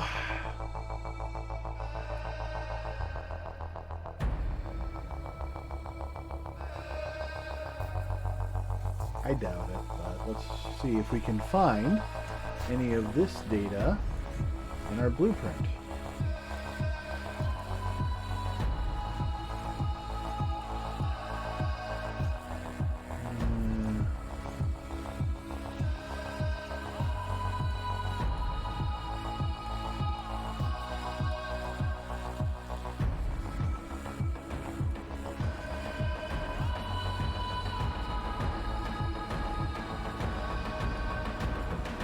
Yeah.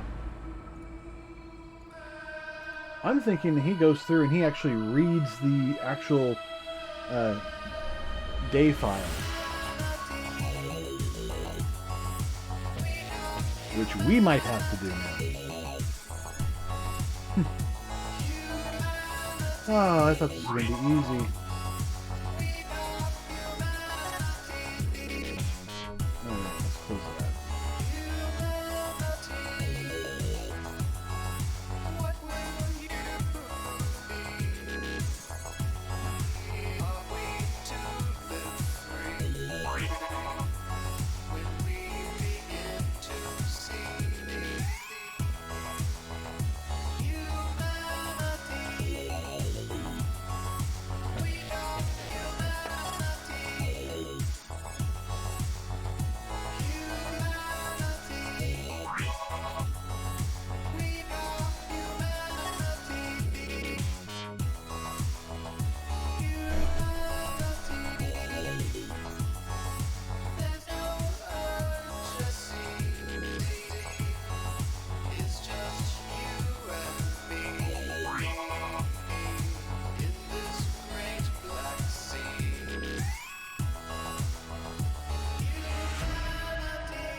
So rather than look for something that has the name, we need to look for something that has that name prefix at that location.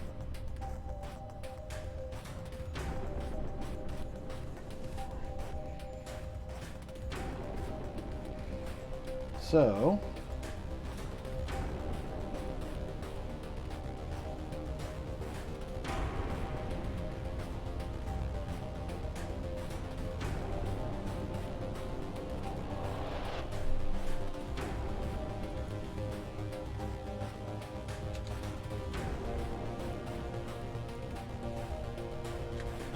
prefix name.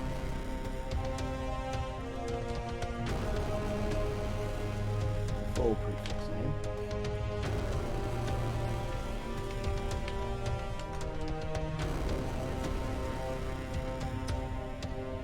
If file exists. Alright,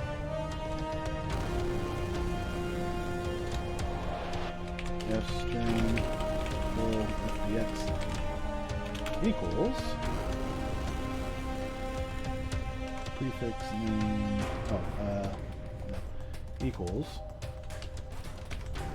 change extension fbx.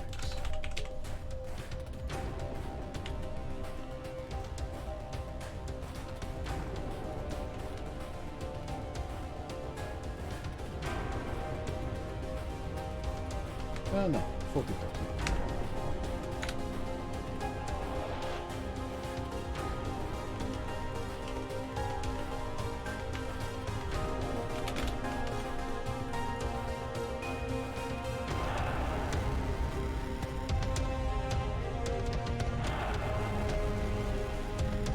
Alright, so the reason I moved these out here is because this is going to be used for all the systems.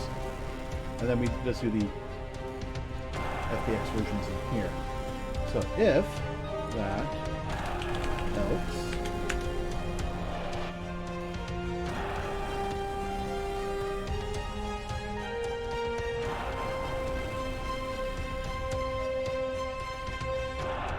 or maybe we just hit continue.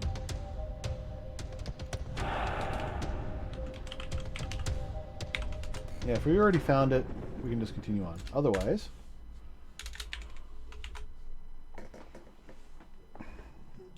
all right, F paths.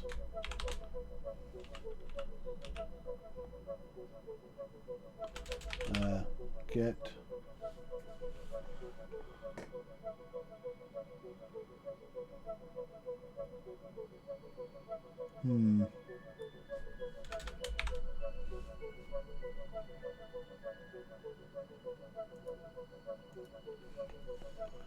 all right, let's see what I can find.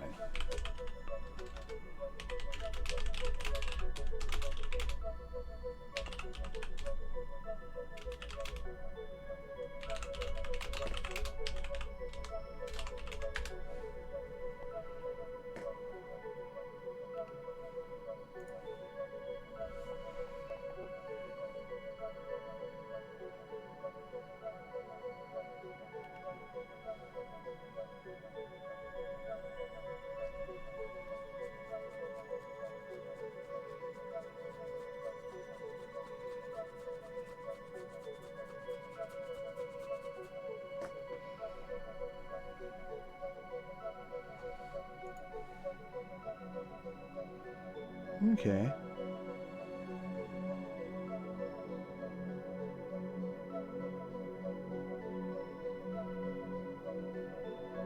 Okay, so F file manager generic.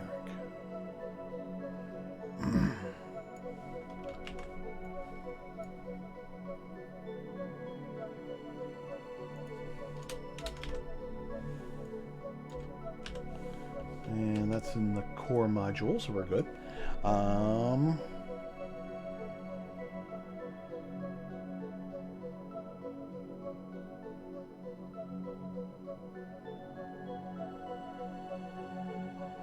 Find files. There we are. Well. Okay, we can actually specify with a extension.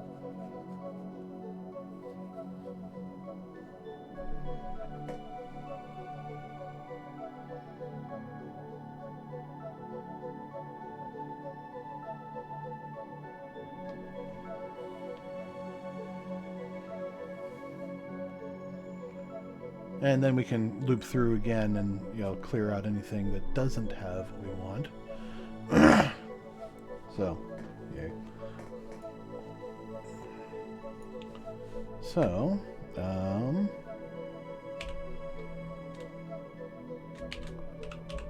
file manager generic, find files.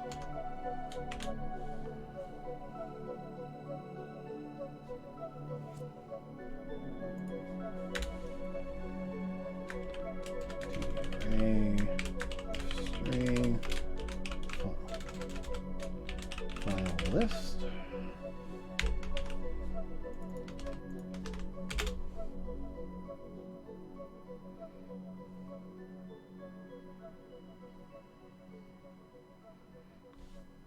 See, directory is going to be that.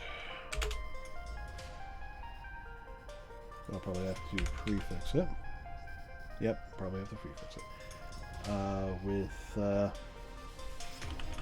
text FBX.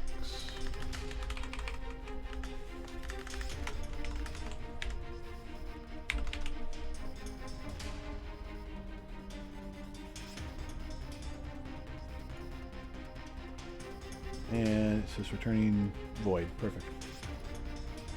Why is this having a problem?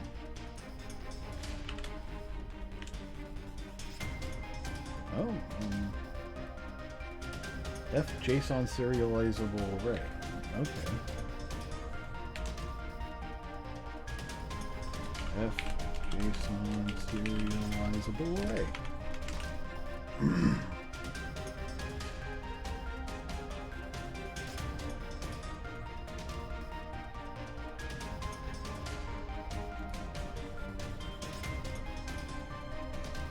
Okay, should I just do that then?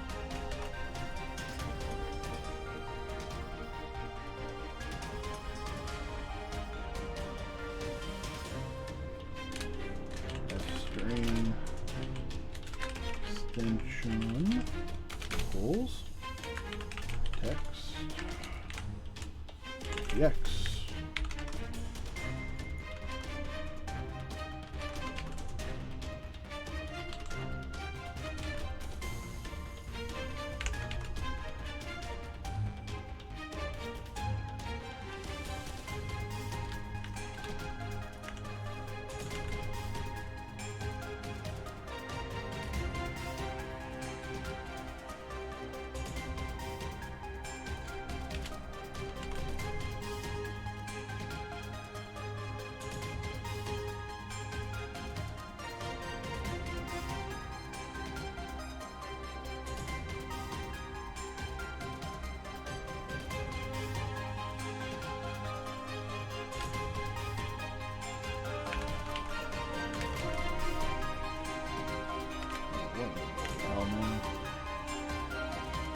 Okay, that's gotta be T-car.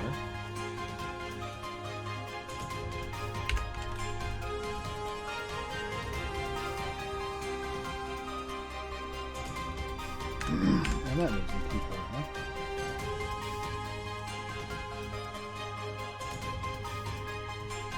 Why are you complaining? That is exactly what I am doing. Fine. At. Are you happy now? Or do I have to do that too?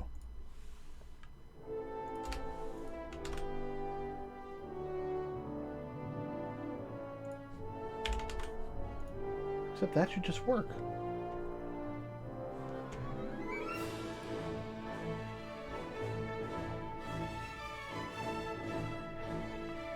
It's interesting that what I'm finding here says that this should work with an F string, but, you know, the actual thing is saying that, you know, it needs like a JSON.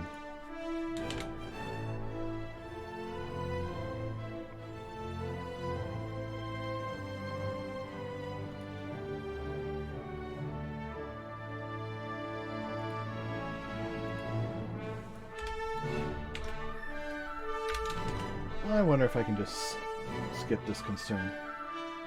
A non-static member reference must be relative to the object.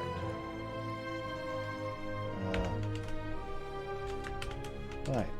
That.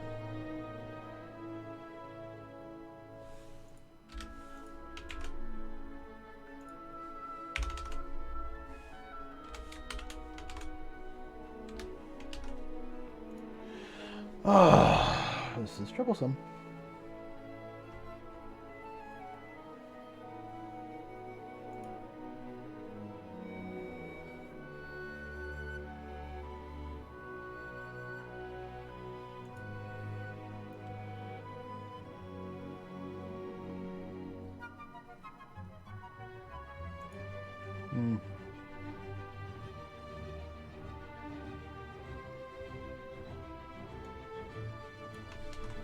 Fine, we'll do this other one.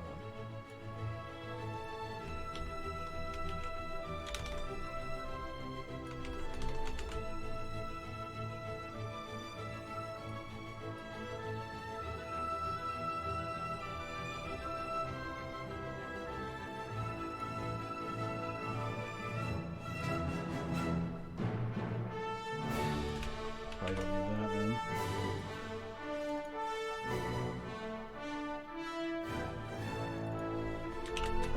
file manager.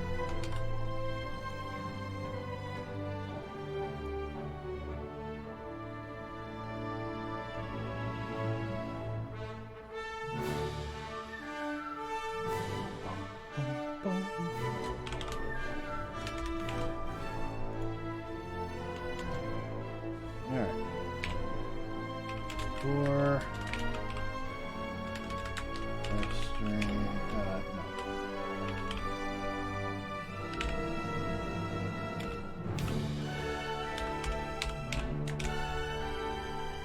I'm going to go through the file list now.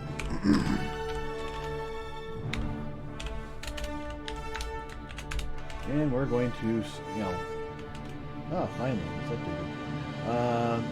Non-static member relative to the specified object. I see what's going on now. I see what's happening, yeah. So, file manager.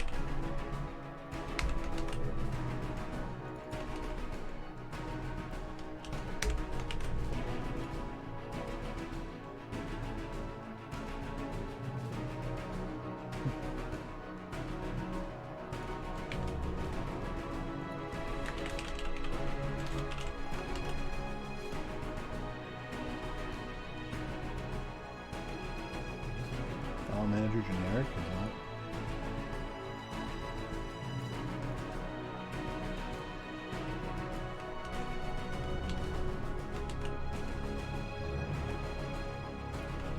Oh, okay, I do need both. Gotcha.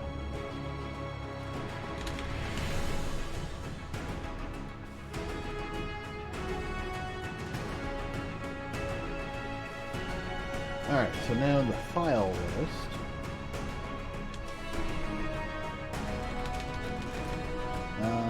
Fstring file equals file list I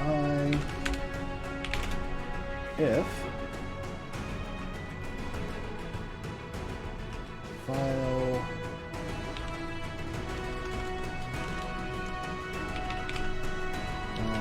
contains, and we want the prefix name. Yeah.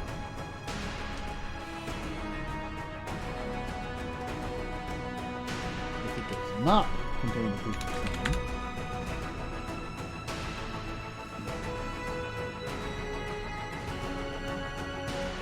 actually, no, we don't want to do this through num. We want to do it the other way. So, string file.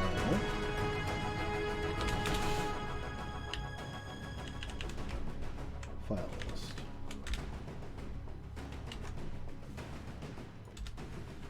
So the file does not contain prefix name.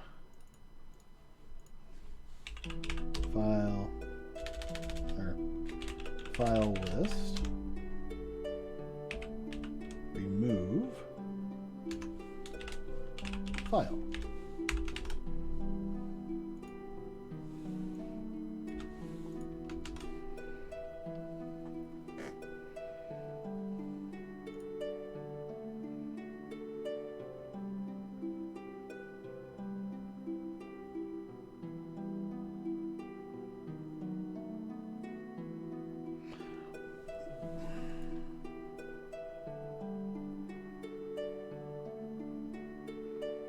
No, not that. Starts with. If file prefix starts with prefix name, then we add it to the import list.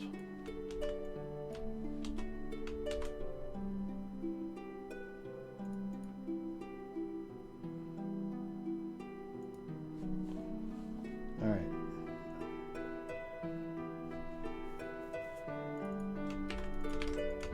File.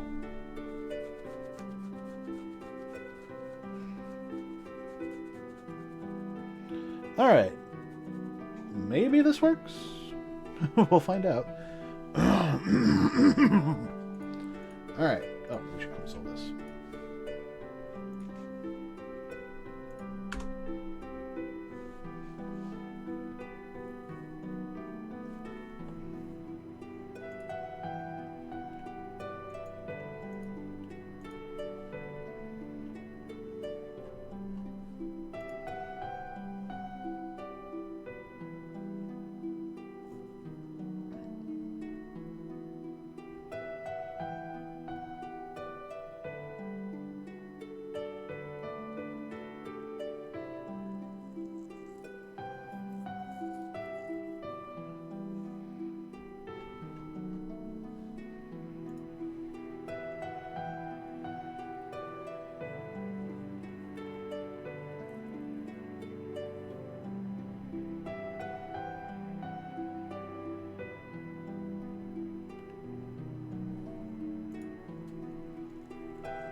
Alright, so this should solve the issue.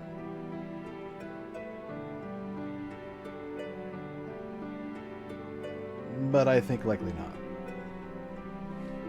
Alright. Import models. Import mesh list. Empty.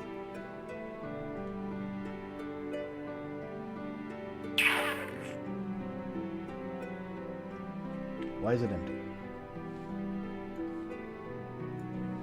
Because at the very least, it should have had those 4 skins that we had earlier. Yeah, it should have had these skin files. They should be findable. Did I really mess this up somehow?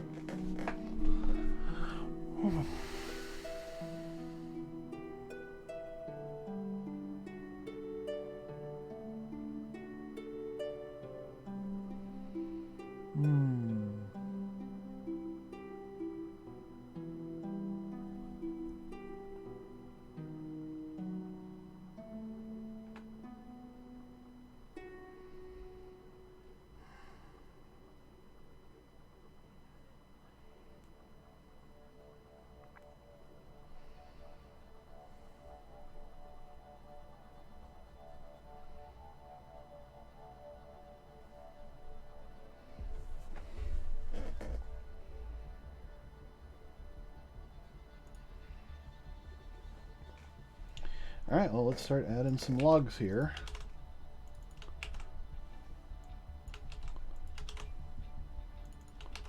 Alright. Prefix name, %s, full prefix name, %s.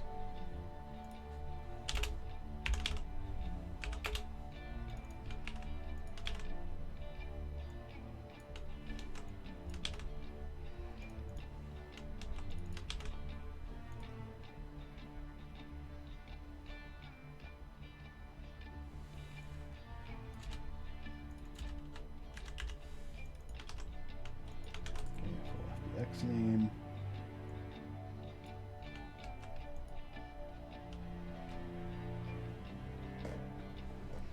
So I'm guessing change extension up here was a bad idea.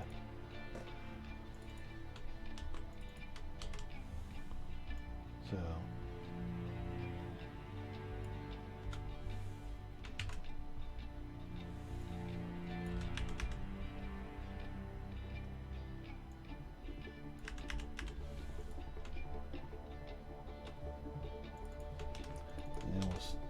start with mesh name.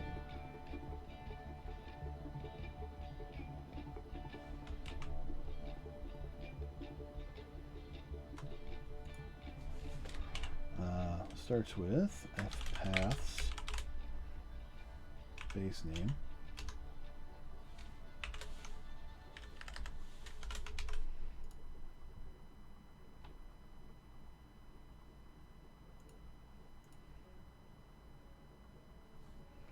And that's got to be mesh name.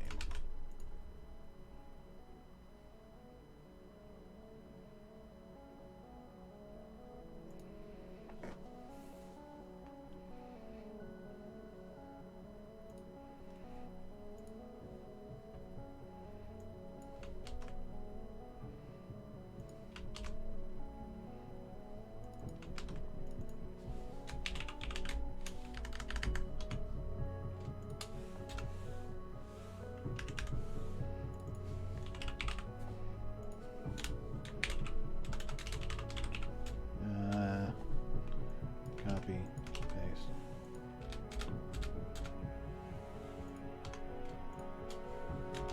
Checking file name, %s.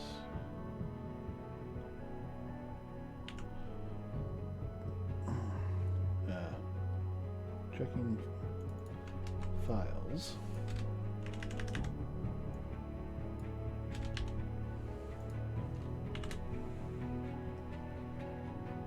That's going to be 2. There we go. Alright. Close this. Build.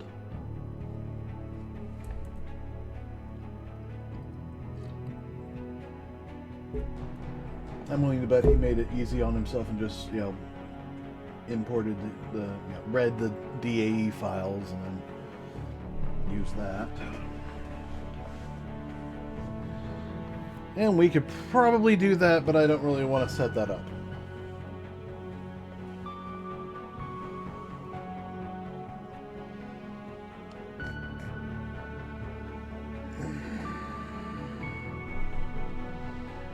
Not if we don't have to. Because otherwise I suddenly have to set up reading an FBX file and all that bullshit. Alright, what did I mess up here? Non-portable use of string? What? Oh.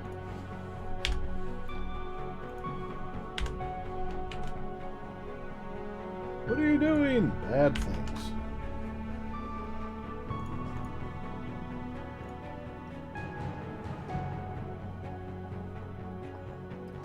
So this won't fix anything, but it will at least point me in a direction.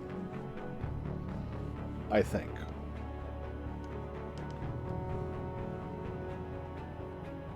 Although it is going to, show me all of the FBX files in here, so. And we're not doing, sub-files for the very simple reason that don't need to. Every file that we need would be in this particular folder. Now, I want to check something.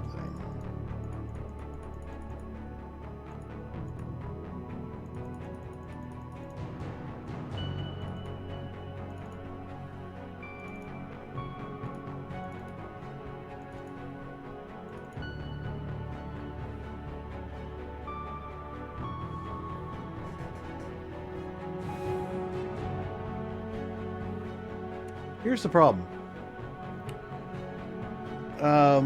It's going to find Anvil Pisces on a number of objects. Even ones that aren't connected to this. Like the whole interior will be founded. So, just checking for Pisces, I don't think this is going to work. This is going to be way too much that's finding. So, unfortunately, I think we are going to have to parse through the DAE file. Fortunately, that's not too hard, but we are going to have to do a whole mess of the stuff. Alrighty. Well, it's finding that.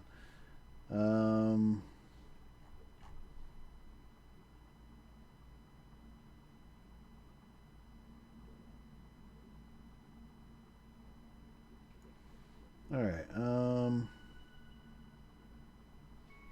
have to work on that at some point. Alright.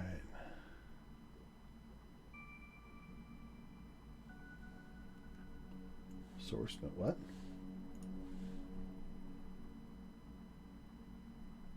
Okay, yeah, source mesh list.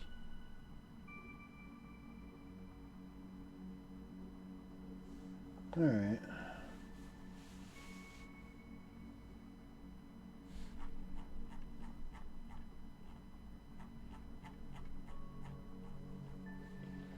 Alright. Yeah, I think we're going to have to do that other thing I don't want to do. So we're just going to have to read this, because this is what's going to tell us what the names are. So we need to look for that and all of these others.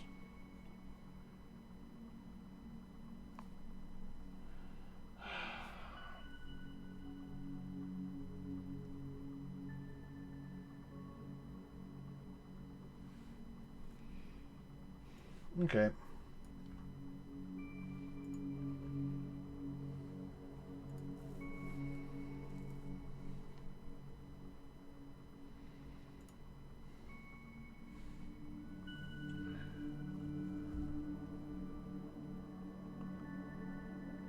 All right, so pretty much from here on, we're in no-no land.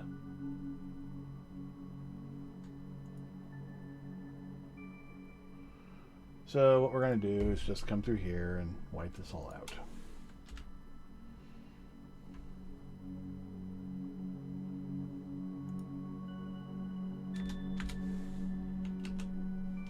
Actually, not all of it.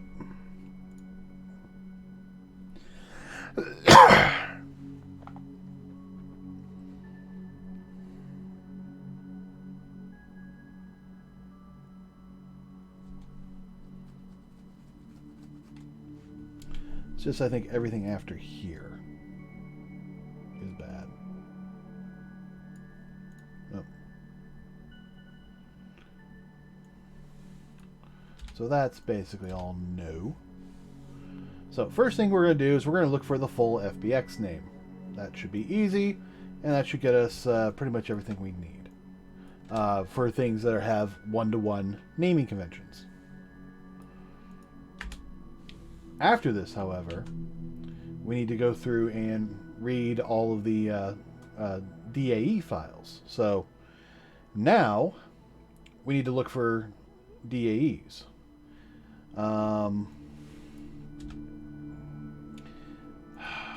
Let's actually load up all this up here, because it doesn't matter what the export is. We need to we're going to have to find all this data anyways.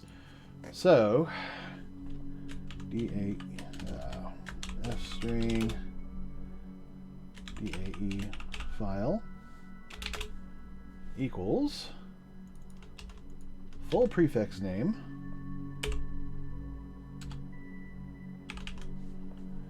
and then DAE file equals fpaths change extension DAE file to DAE.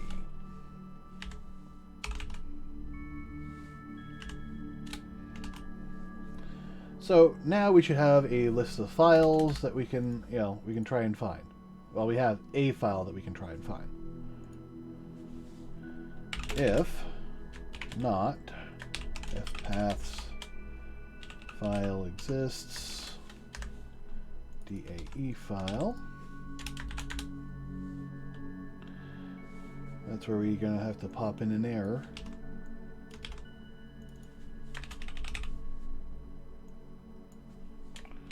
Unable to find Collada file for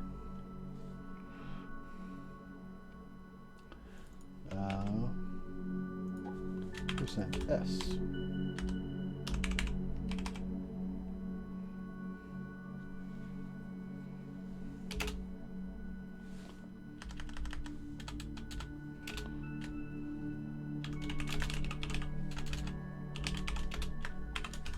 And we'll add that too. All right, mesh name, and we want our DAE file here. So we actually have something to look forward to. All right, so at this point, we should know if the file exists. Oh, we also need to set this to continue.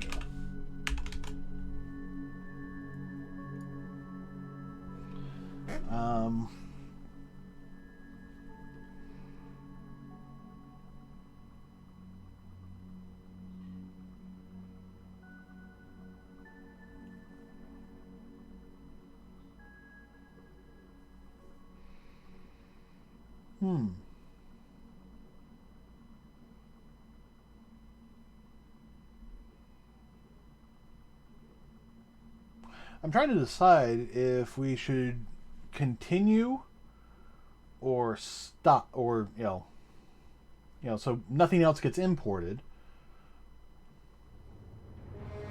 or if we should try to import everything that already has an existing name. But that means we also have to do another model format setup, but a little bit later too. So we would be keeping this, but also making an exact copy of this up above the whole DAE thing. So anything that exists with the full name as it exists now would get imported, even though we can't find a DAE file.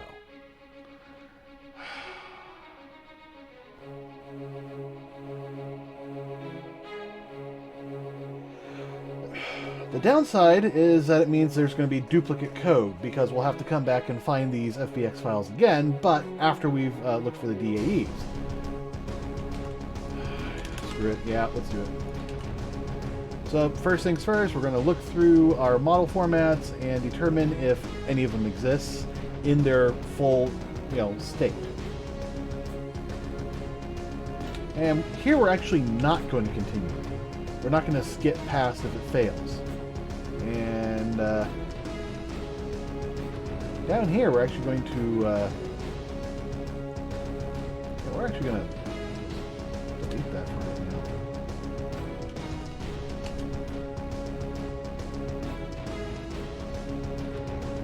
Because this is all going to have to change once we get this imported. So yeah, we'll look for our full files. Anything that is exactly and properly named should just straight up work.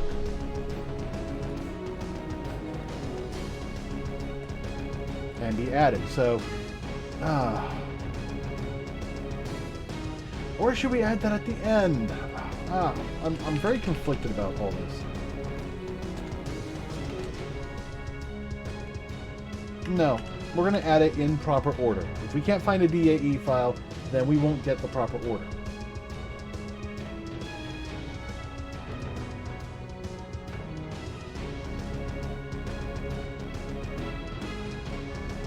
No.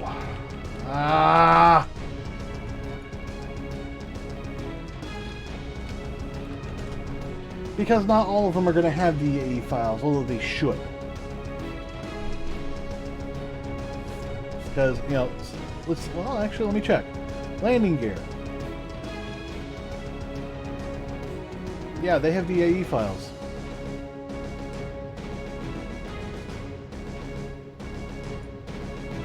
Alright, let me check this.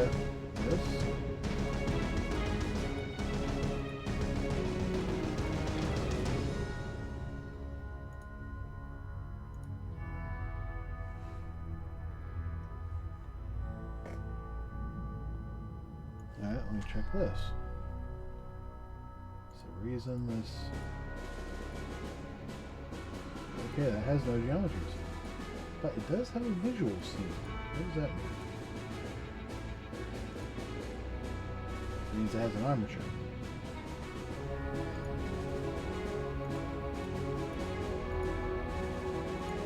So does the other one.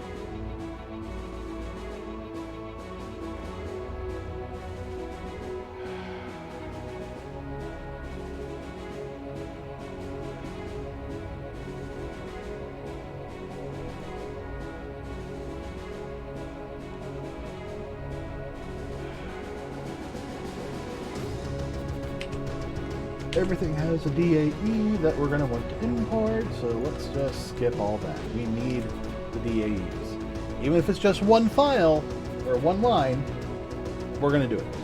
Alright. So, now we know that the DAEs exist. We can actually move forward with opening them up and reading them. Which is actually going to be the same code that we used for the blueprints.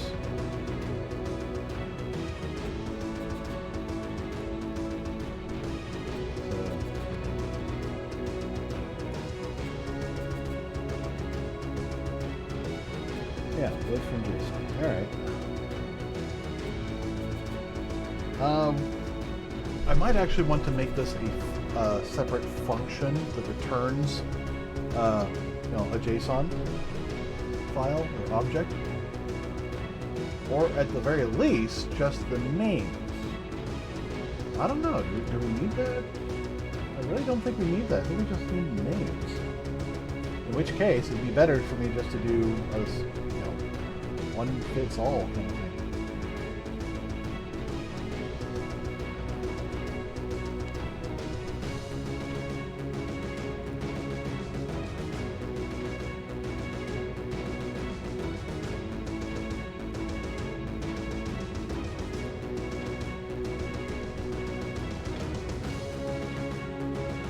Alright, find files, get stat data,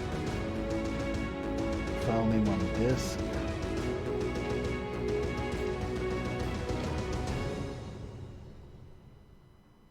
Iterate, make, move, send a timestamp.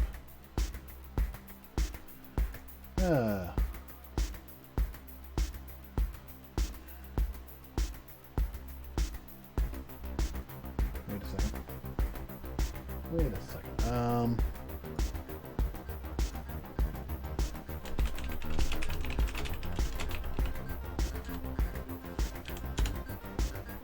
Is there any difference really between?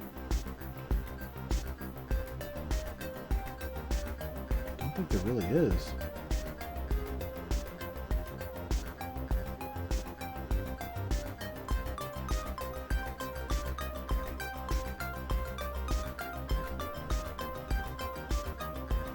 Okay.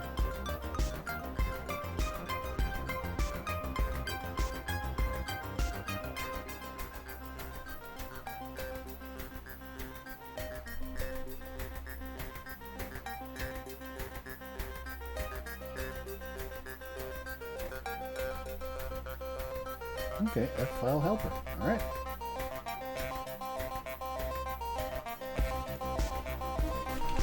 String. Contents equals F file helper load file to string.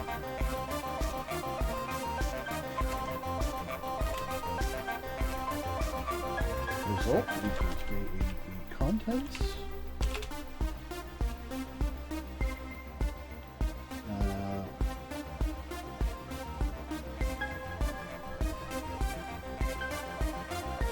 File name. There. File.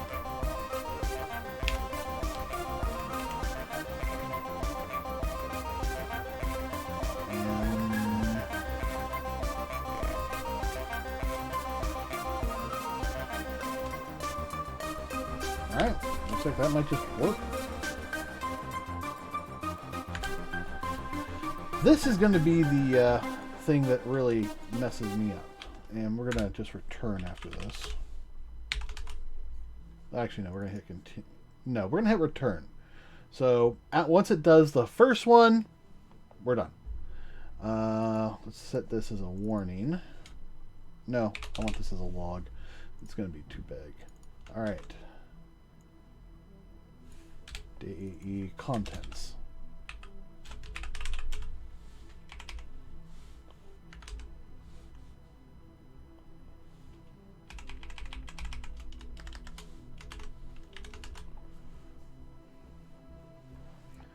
All right, let's close this down because the first one's probably going to be the Pisces, and that's going to be massive, and we're going to have to read through it just to make sure, you know, reads it.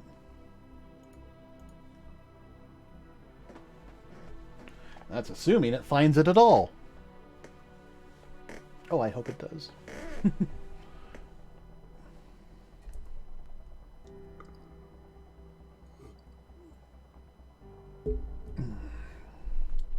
You know, the only reason I'm doing this on a separate line is I'm hesitant.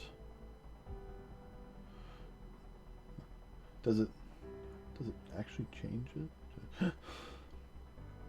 Probably not, but I've been burned before. Alright.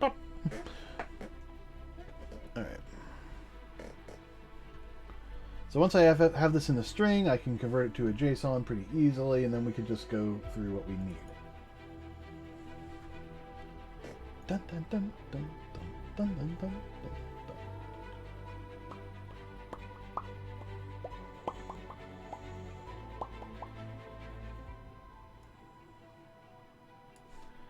All right, import models. Error, collada file. Unable to find. Okay. See, it's not. Oh no, wait, that's. So the whole DAE file it's trying to read. It's right there. And it's reading the wrong folder. We need to get to the source folder. So that was my mistake.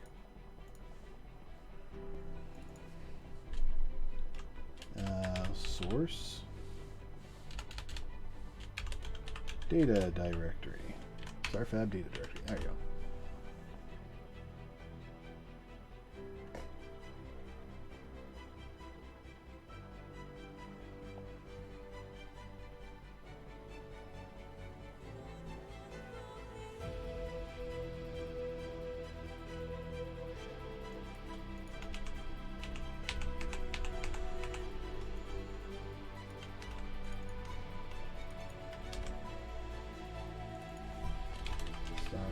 data directory.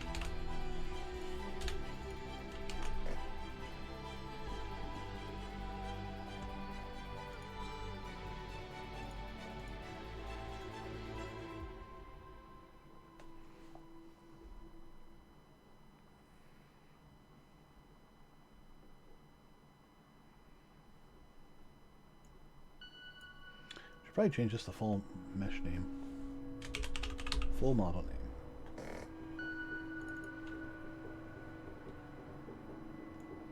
And mesh to model.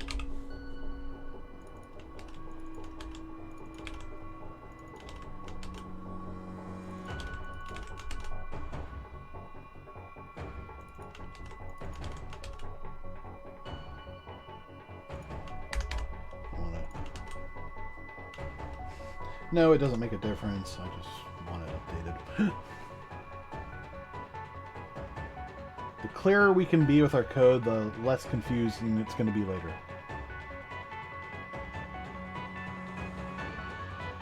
So it's model names, mesh data.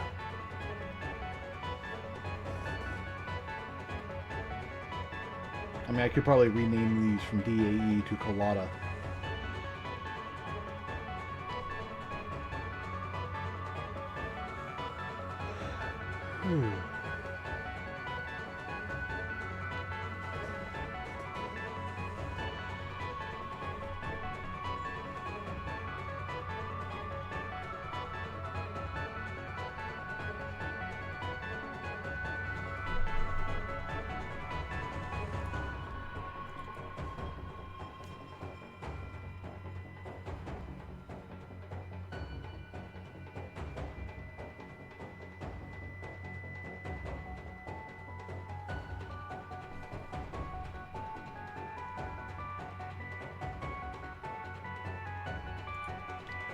Alright, import model.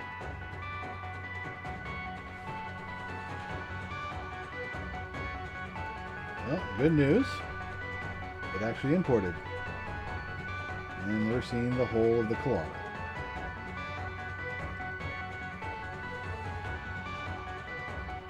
But all we need is one or two specific little bits of detail. So, oh, didn't mean to close that.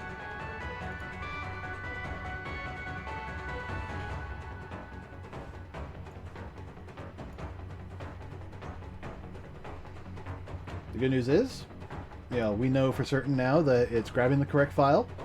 We don't need to grab the contents, or we don't need to check the contents anymore, so we can remove that. All right, so we are looking to convert this over to JSON.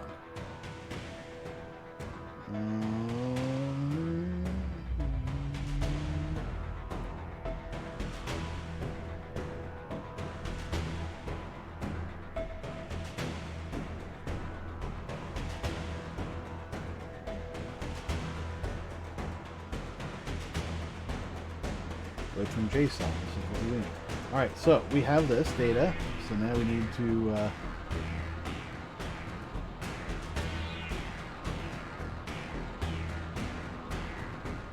we need to grab all this. Back here.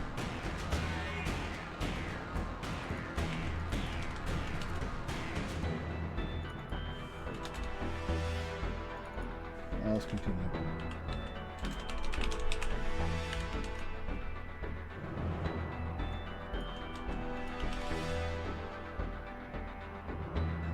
Unable to read the log.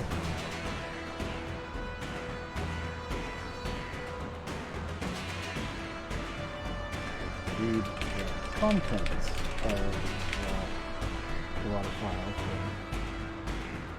Yeah, we can say that's the same.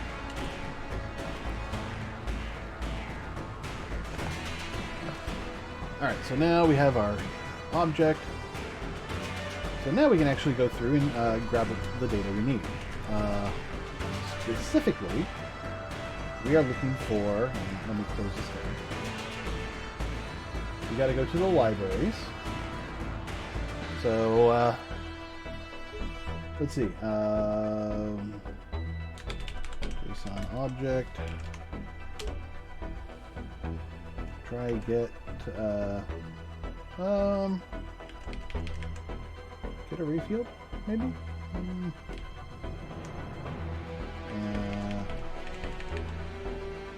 Is this an array? This is an array. Yes. All right. Try get array field, or just get array field.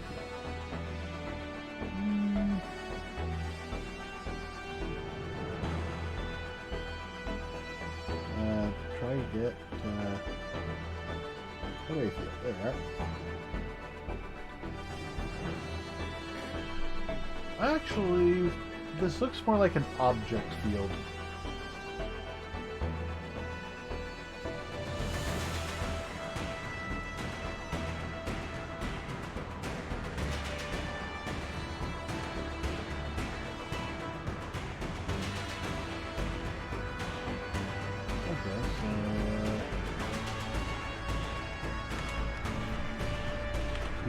Shared pointer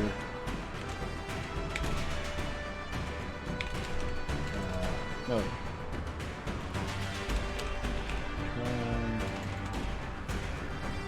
Gotta lose that now.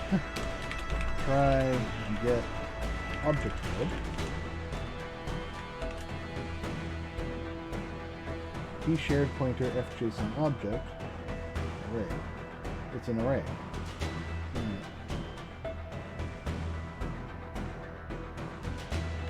No, it's an array field.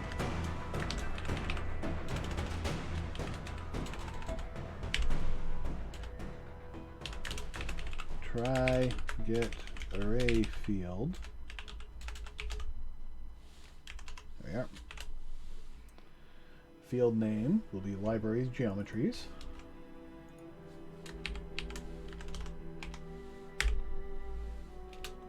So T array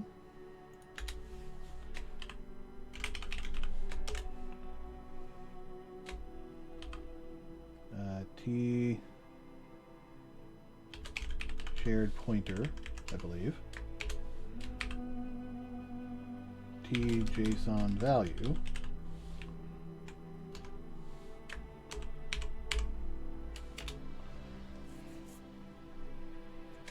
Geometry array.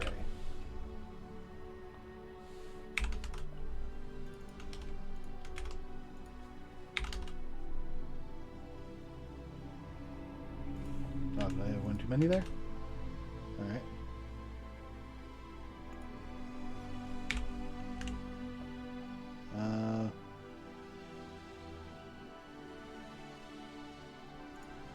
Okay. At.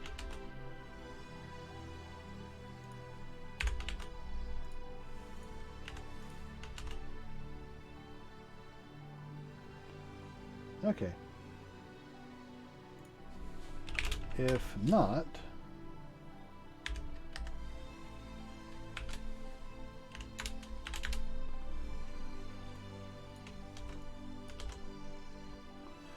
unable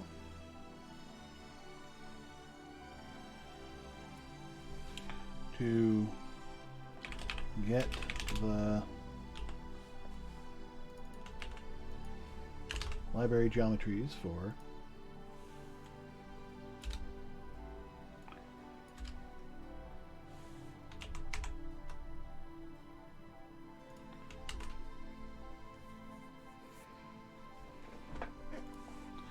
Alright. Okay, so now we can actually start doing stuff like, you know, we can build our list of geometry parts. So,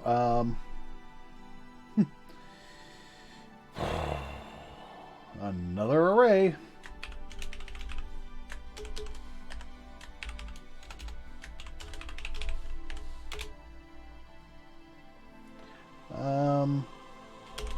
Mesh names, because this actually is mesh. These actually are meshes.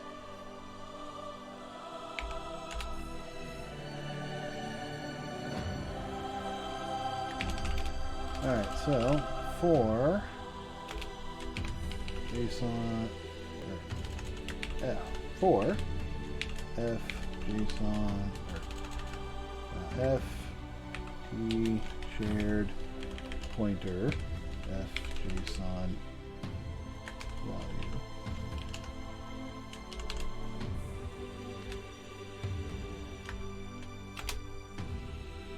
JSON value pointer in geometry array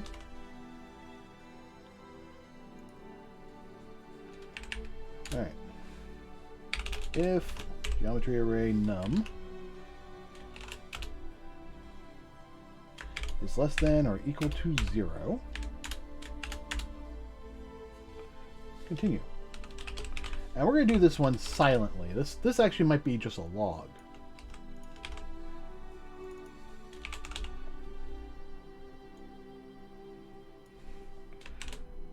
No geometry found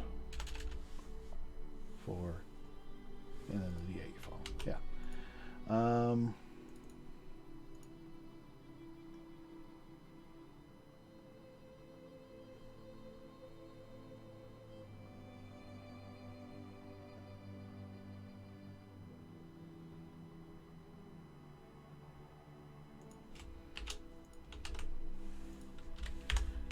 Dereference that and it works. Alright. What if I just do that? Now do you work? Nope. Alright.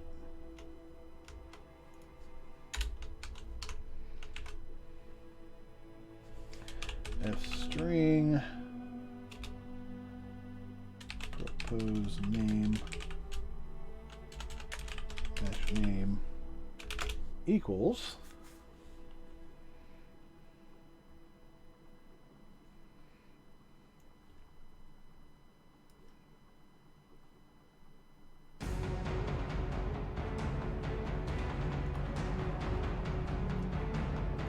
alright, let's just grab that completely.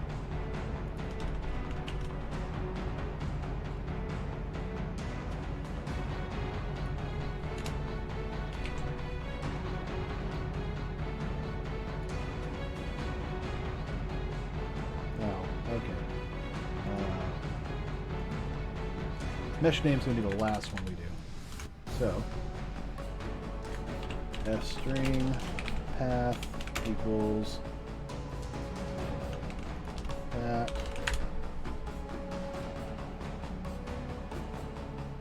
f string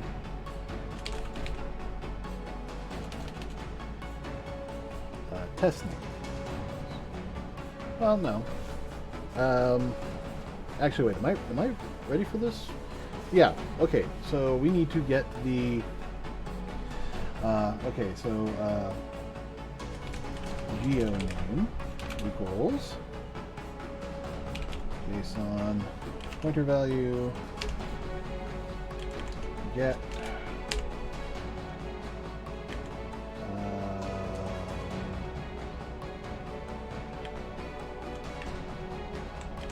as object, I think.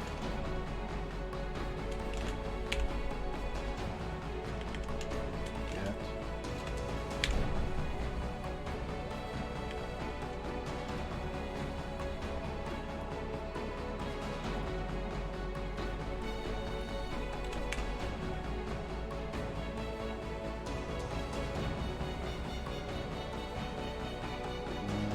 Get string. Get string field.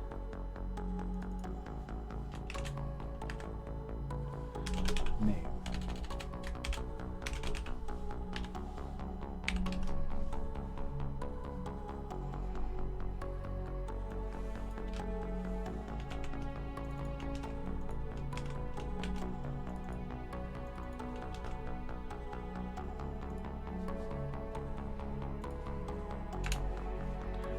All right. F string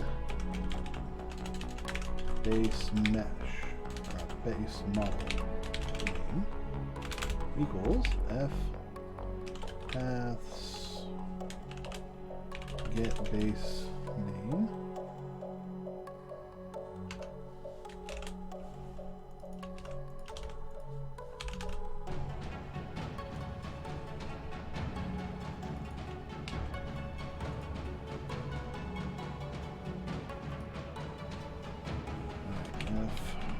string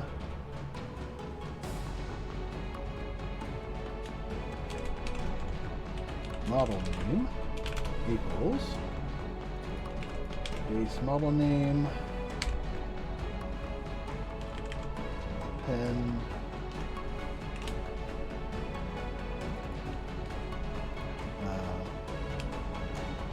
underscore pen geometry.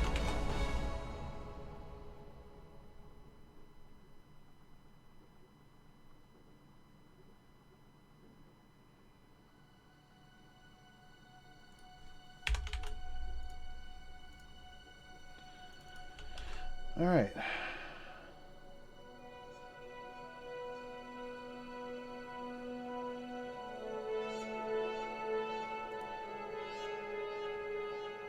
I'm trying to...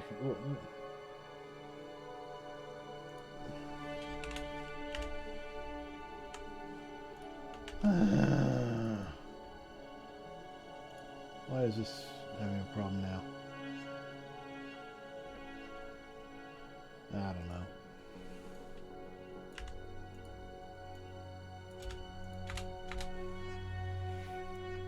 Alright, let's copy, paste, log.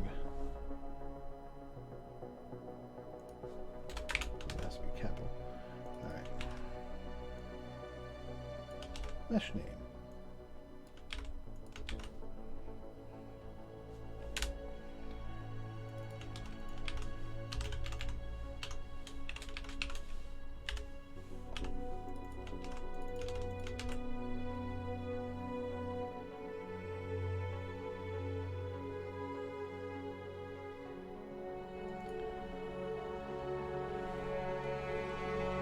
Return here.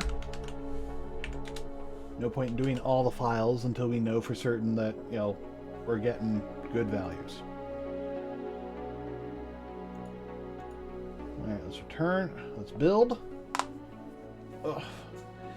I have a feeling I'm doing this wrong, but we will see. We will see, don't we, Dr. Smith? Oh, actually, you know what? I probably have to change this. Yeah, okay. Cancel.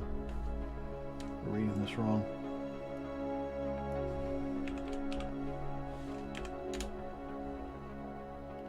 Load and read XML. Here we are. There's an XML parser. All right.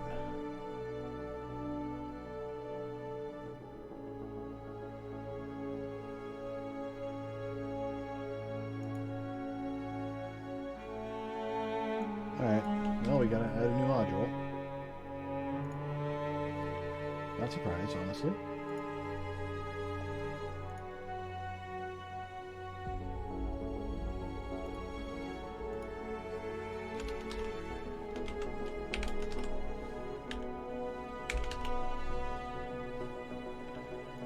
Alright, and now back in here, include XML file.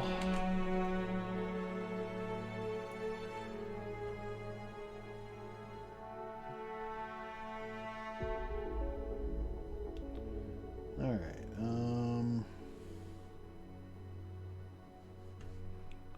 So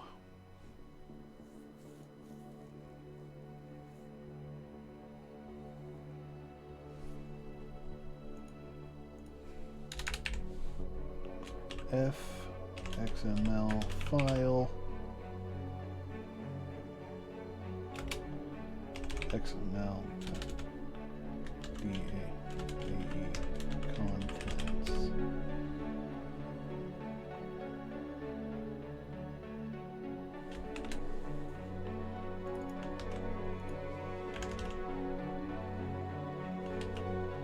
Construction method type. Construct from... Okay.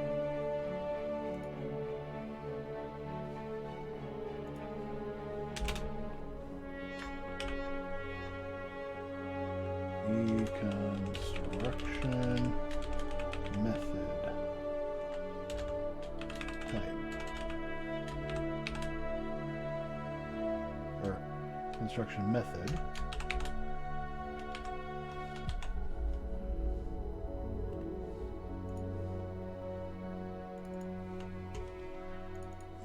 Not okay, construct method.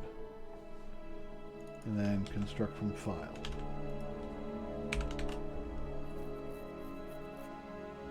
It's undefined, huh? I'm in. Oh, asset. Okay.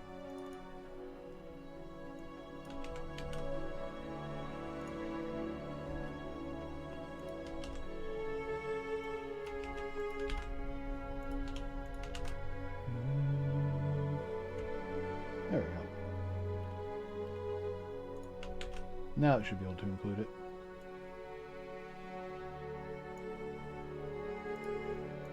So, unfortunately, a lot of this is now going to go away, but not so quickly.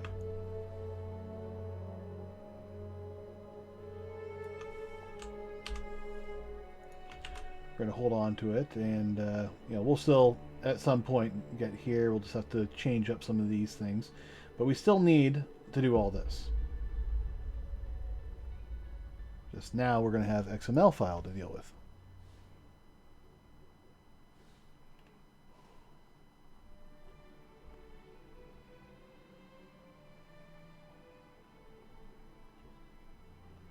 All right.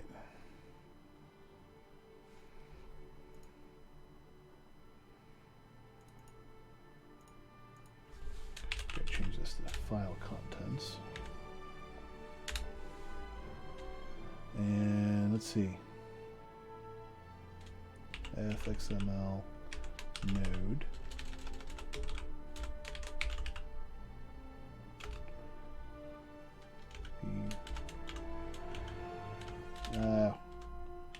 Root node.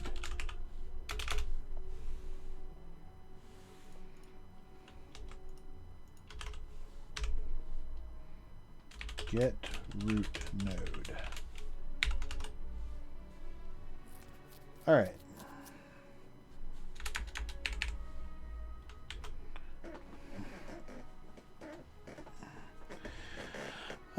Oh, there's actually just a function load file, so we can actually just call that.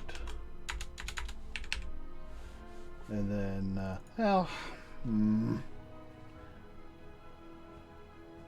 DAE file. That's probably going to be better.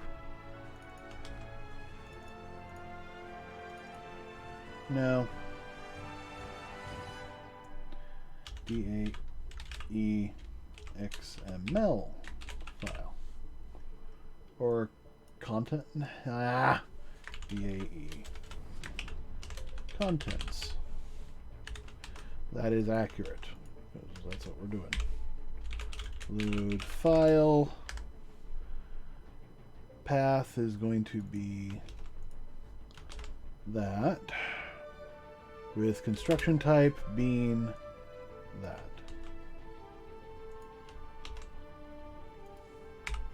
Save.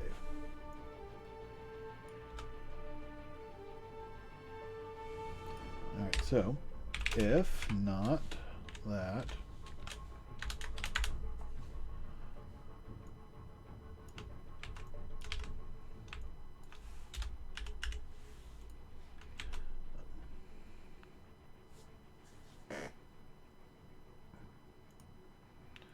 all right.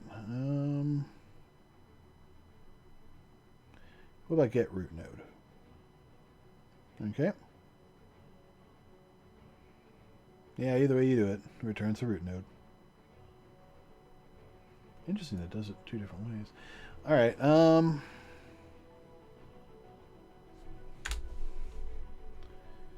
If root node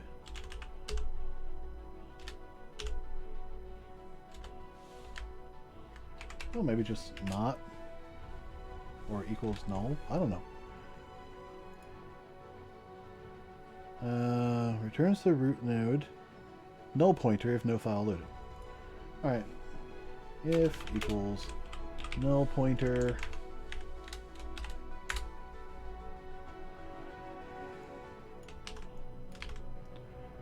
Unable to get root node. To get root node for model. Alright.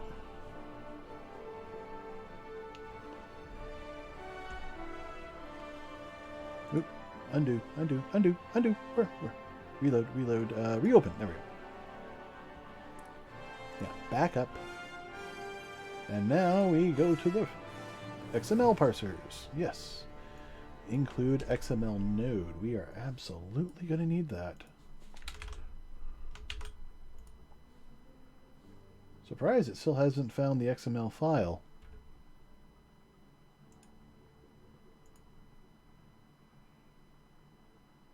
Or is that just, you know, the program being the program? Yeah, I was looking at this, I'm going, why isn't this working? The JSON should work, and then, you know, it didn't hit me until, wait, this is XML. Yeah. Okay. Blueprint asset, yeah. And then there's the JSON parser.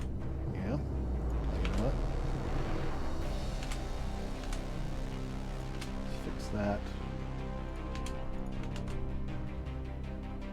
I don't know, maybe I should put this in public rather than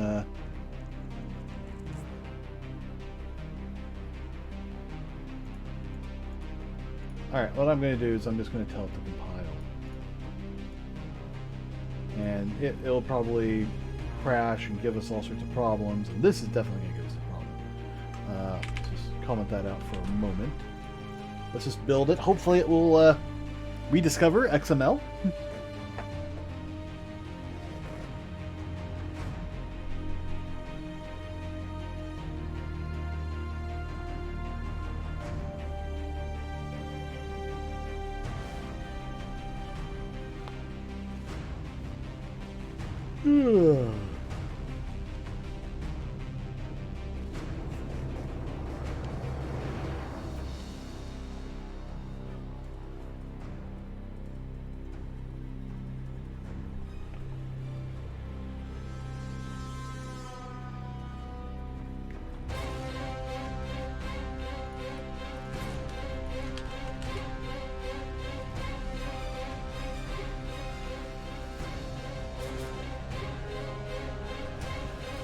Alright, all sorts of failure. Cannot access private member declared.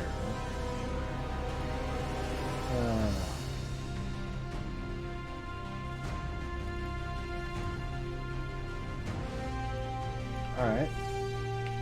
So if I put it public and just be crazy, we'll also put JSON public. I don't know why. What's the real difference there?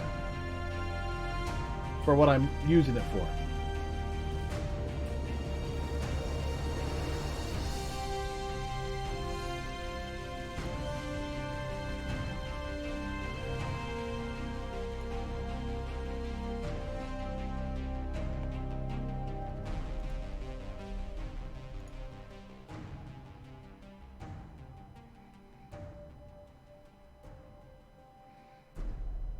Yeah, that should be working.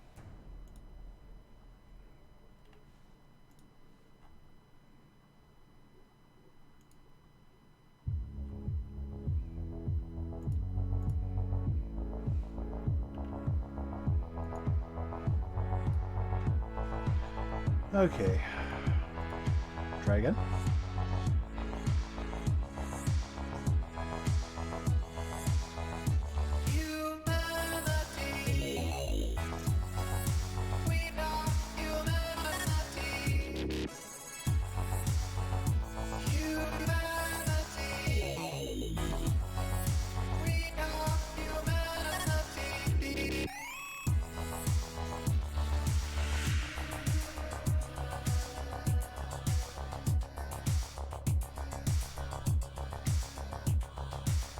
Okay.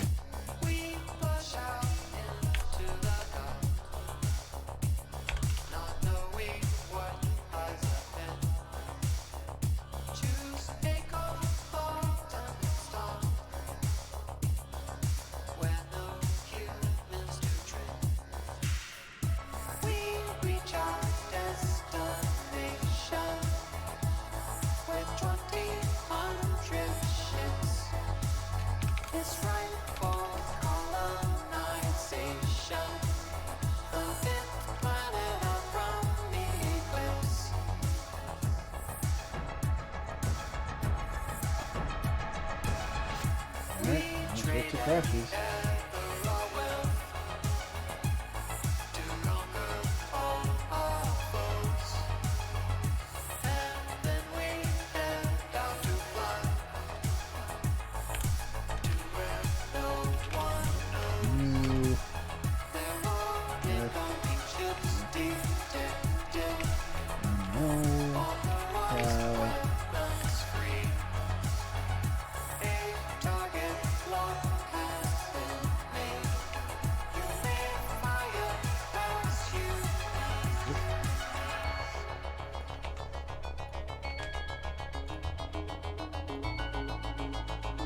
Alright, I guess this is one of those instances where I just need to close down the program and load it back up. I think that's probably the only way it's going to recognize that it needs to do that.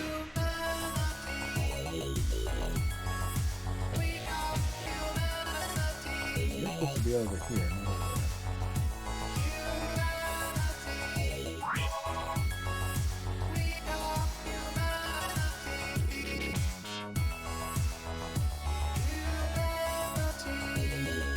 Alright.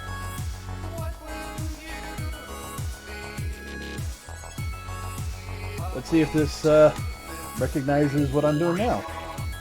Maybe, maybe it'll work.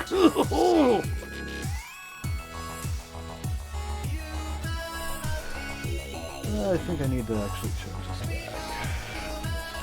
Reading that DAE file.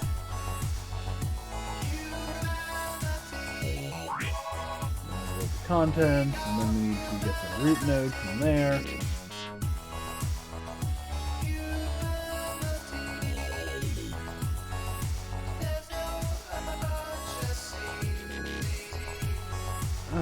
Okay. Blueprint asset. We have the XML parser in our string here. Why is it not, why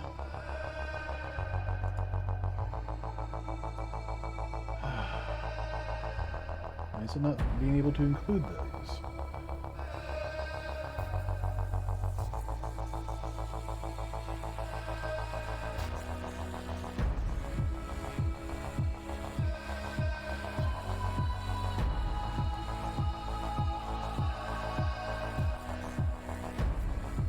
Oh wait, am I reading? Yeah, I'm reading 5.1.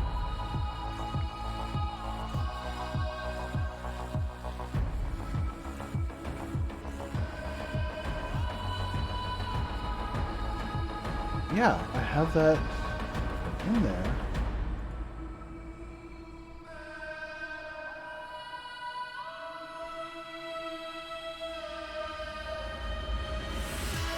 Fast XML?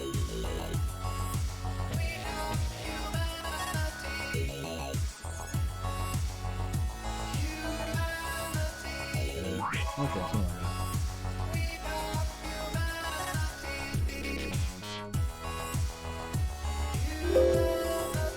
that. And that.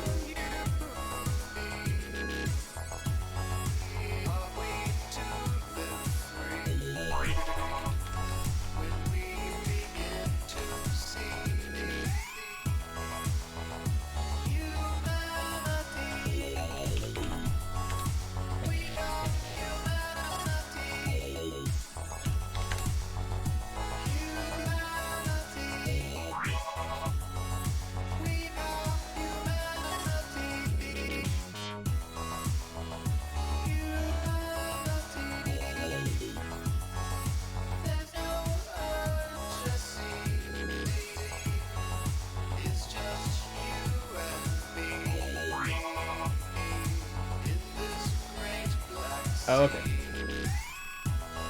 Oh, you got, too bad you can't cancel that in progress. Alright, let's open this up again. Damn it, you're supposed to be over there.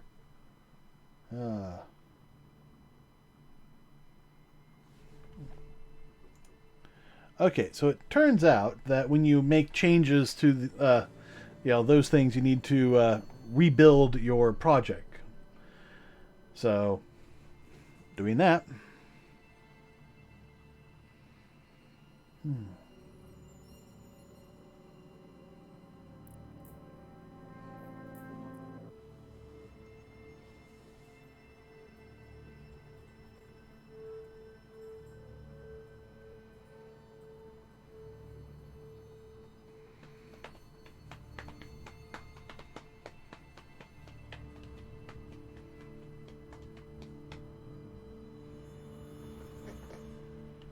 Okay.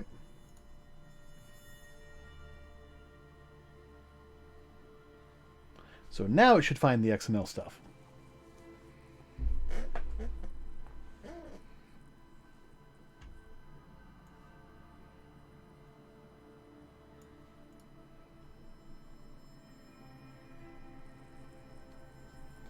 Alright, once it's done loading.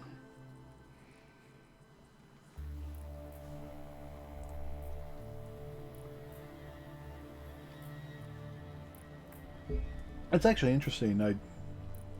At some level, I think I knew that changing these would require a rebuild, but didn't really ever consciously think about it. So add that back to private. What's the difference between a public and a privacy dependency knowledge one name?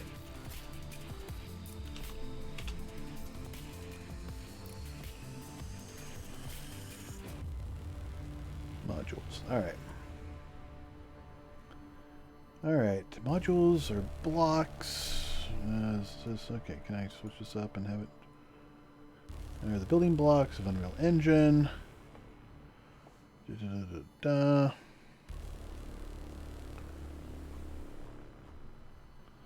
Alright, public.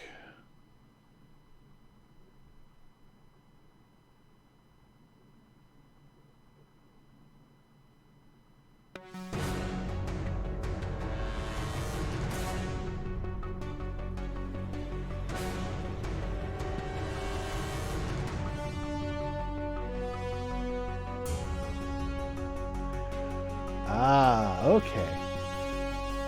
So the difference is, public modules would go in header files, basically, or anything else that would be in the public folders.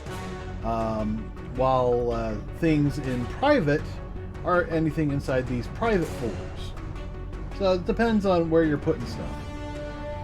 But that's basically it. Okay, looks like it's still parsing.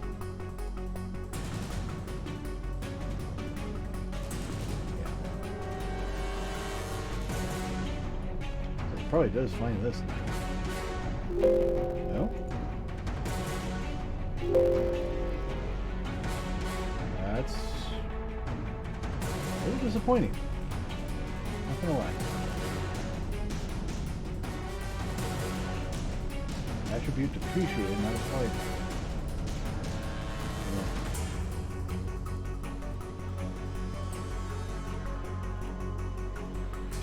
Oh, look, it actually updated. So it's actually seeing this now. Alright. So, root node.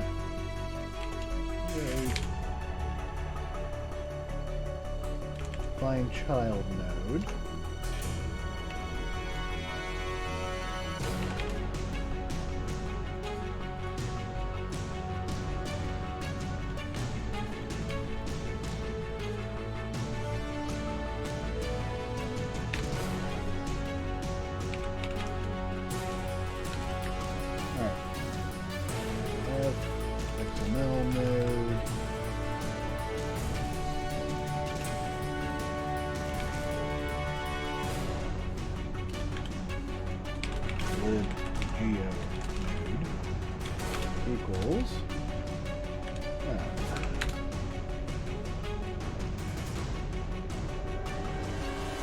if not, or if libgeonode equals null pointer,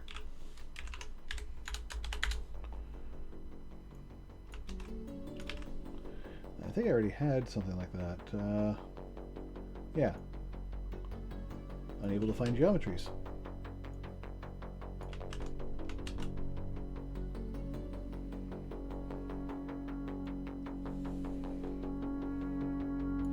I can pretty much delete up to there.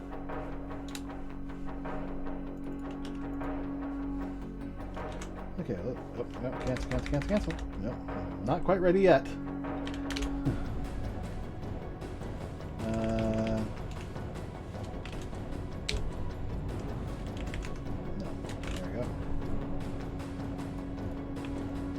So we can move this up now.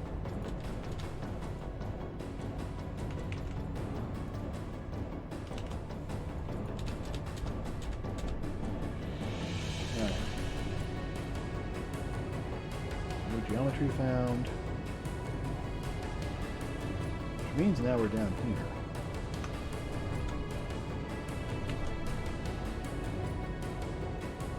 Alright, this will be F, X, and L node, mesh node, geo node, in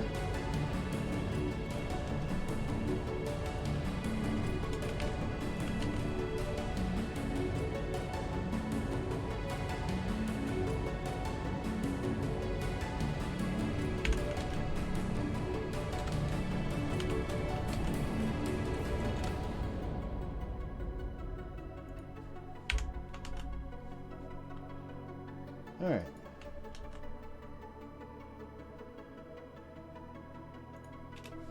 Geo name is going to be geonode get attribute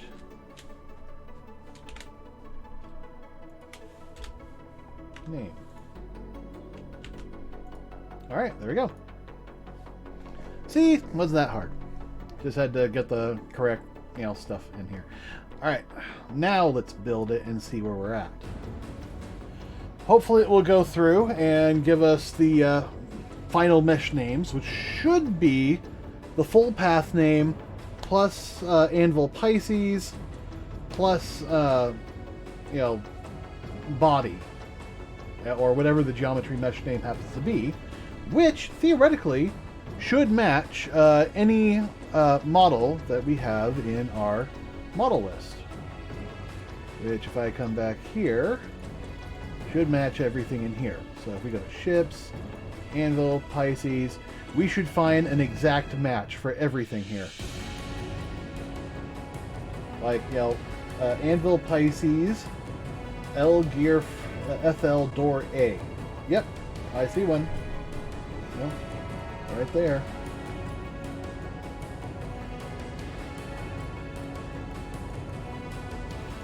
R's and R's and R's and R's. It's all these meshes. So every geometry you see listed here is a sub-geometry that was loaded in by this one mesh. We're just going to go through, grab these names, and then append that to the file name, which is the Anvil Pisces DE, basically. And with luck, that should, and we'll also move that over. With luck, that should get us a file name that matches pretty much these. And what we would do from there is actually go in here and swap them up. So we would actually process through these mesh names for all this. So, while we're waiting for this to compile, because now it's doing a whole lot, for f-string mesh name in mesh names,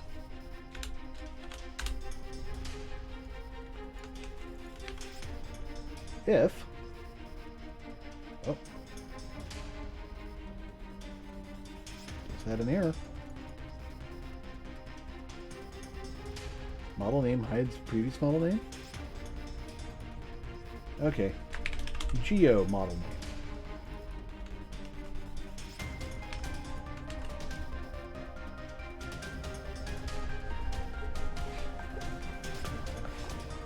And I'll just fix that. Now we're actually working on this or not.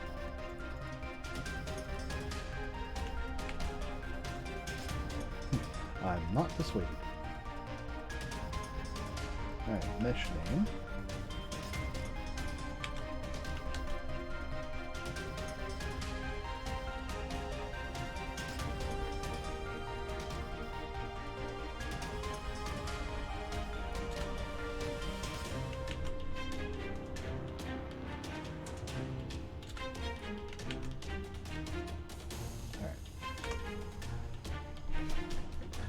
I guess we're just going for it.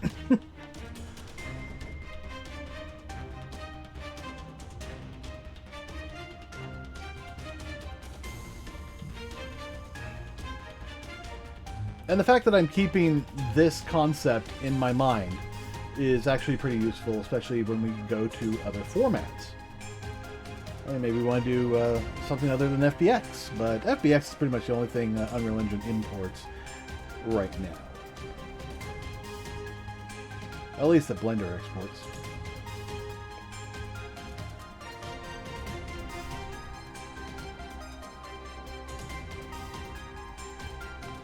I suppose we could theoretically just import all the meshes as is,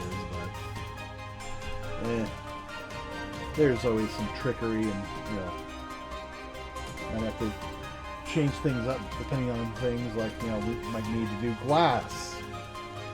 Glass interior, canopy glass. We might need to do those as separate objects because they need something that we can't do with, you know, as a global thing. Like we could have you know, nanite on everything except the glass.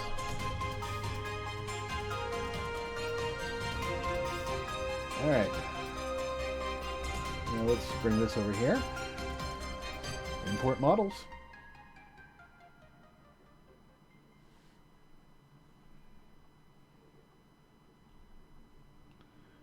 Alright. Why is it just doing Pisces? Alright, let's start at the beginning. Anvil Pisces, body, yes. Oh, we need to append, that's probably what we need to do.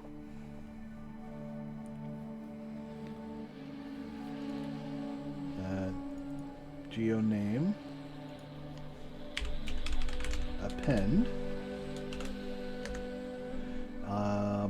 And let's see, we're looking at the original model name. So F paths get extension model name.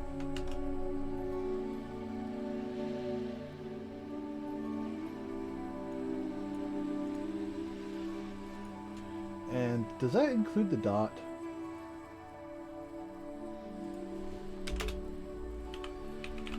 Yes, we're going to include the dot. It's nice that they actually have an option for that. Alright,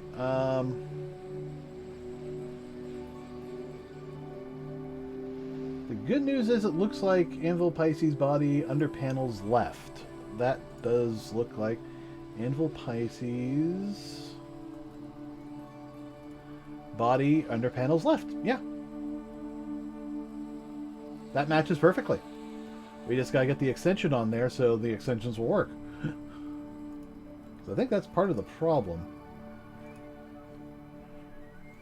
So hopefully that will fix that. Let's close this down.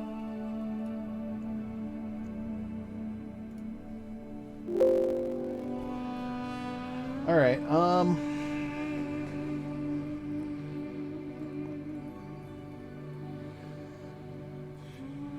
yeah, with the no extension on there, that's probably what was causing this to not find any files.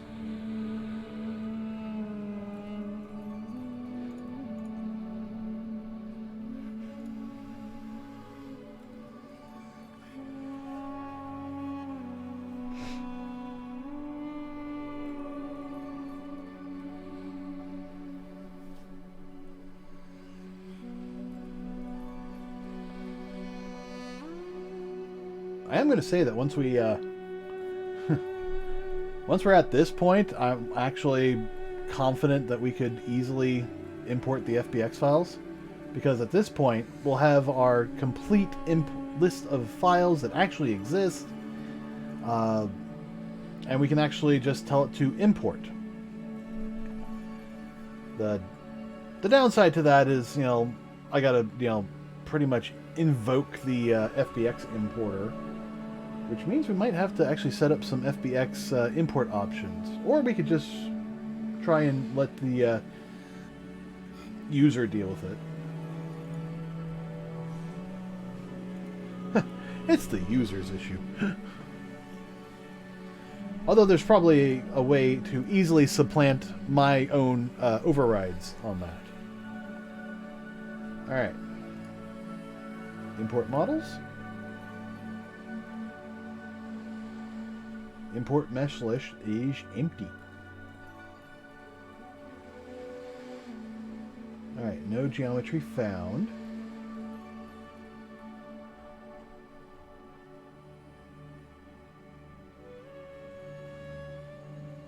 What's this?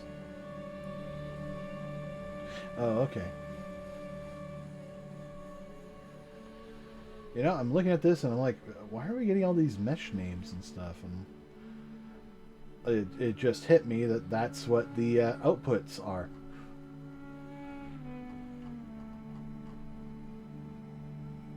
So for objects, we have mesh names. So if we come down here,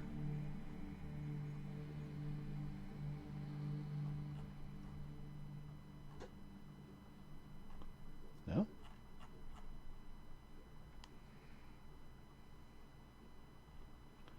Where does it even say mesh names? Ah, right there.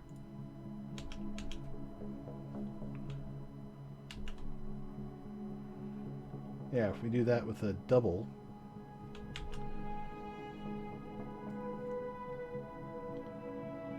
Okay, so maybe we need to rethink this. No, all we're doing is changing the extension. Full FBX is that. That's our extension. We're changing full FBX. Actually, you know what? We might just do that.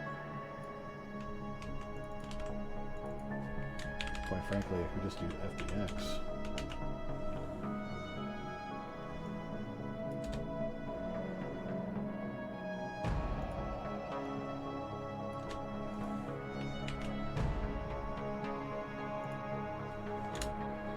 Alright, let's do this.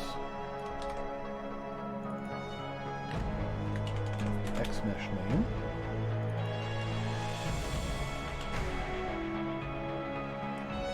So clearly there's an issue here. We gotta find it. Oh, could it be... Alright, extracted meshes, and it's not doing the full path. We forgot the path.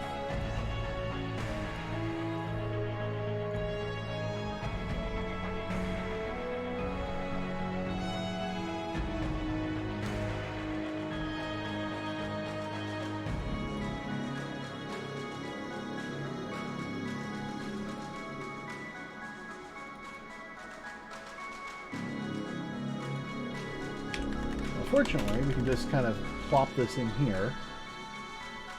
F paths. Get path. And we'll just grab it from model name.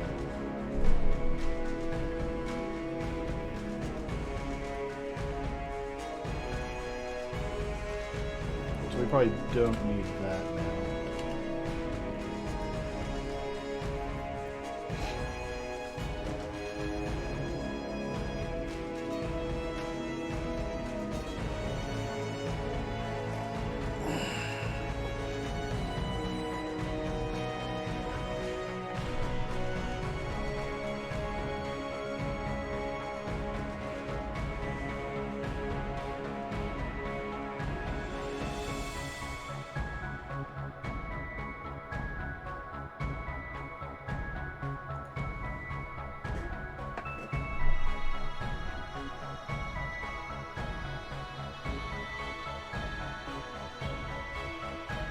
It'd be nice to just have something on our import list.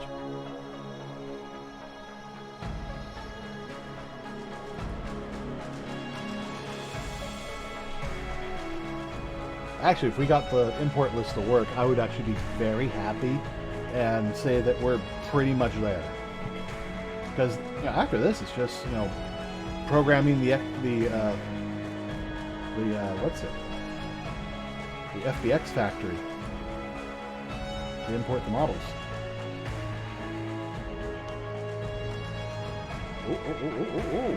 Oh! We have an import mesh list. So these are files that it has found and confirmed exist. Look at all those. And StarMap Geo. So these are meshes that actually exist. They were exported and can be theoretically imported. I feel so much better. Alright, there's a lot of geometry and other things here. We can actually drop a lot of this, these comments.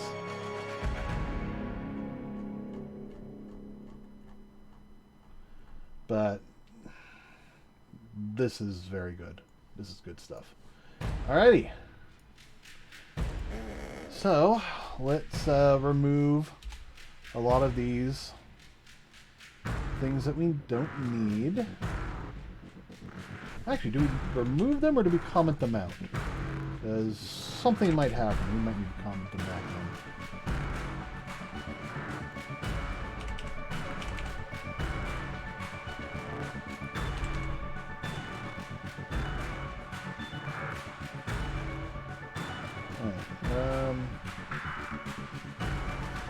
Yeah, we'll keep the importing models because that just lets us know that we're actually importing.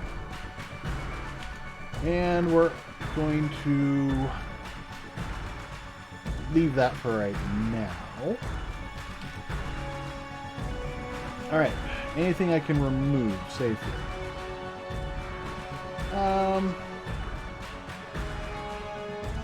Yeah, I could probably remove these.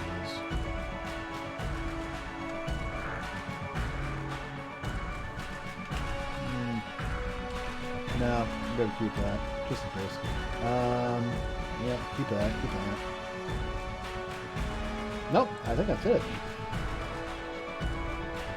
So all that's left now is, as we're processing our import mesh list, we actually need to import them.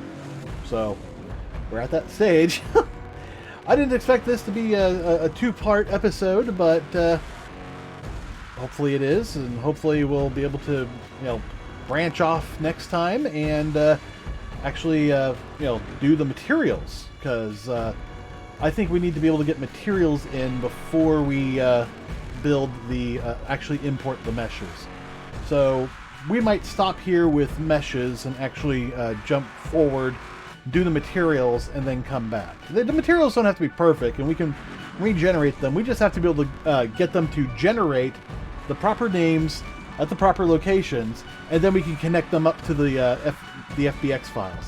Doing that is going to be massive and really help with this project. After that, we can just generate the materials as needed, or regenerate, if the case may be. The big thing is trying to figure out how to get the materials to translate.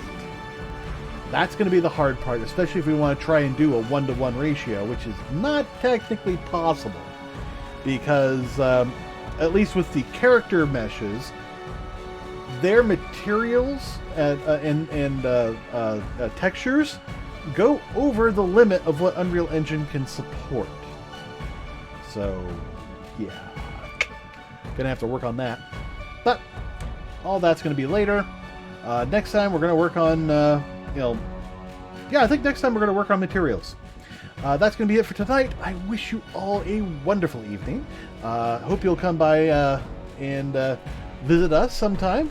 Next stream will be on Wednesday, which is actually when this video is going to premiere on YouTube. Well, actually, it'll show up on YouTube. It won't premiere.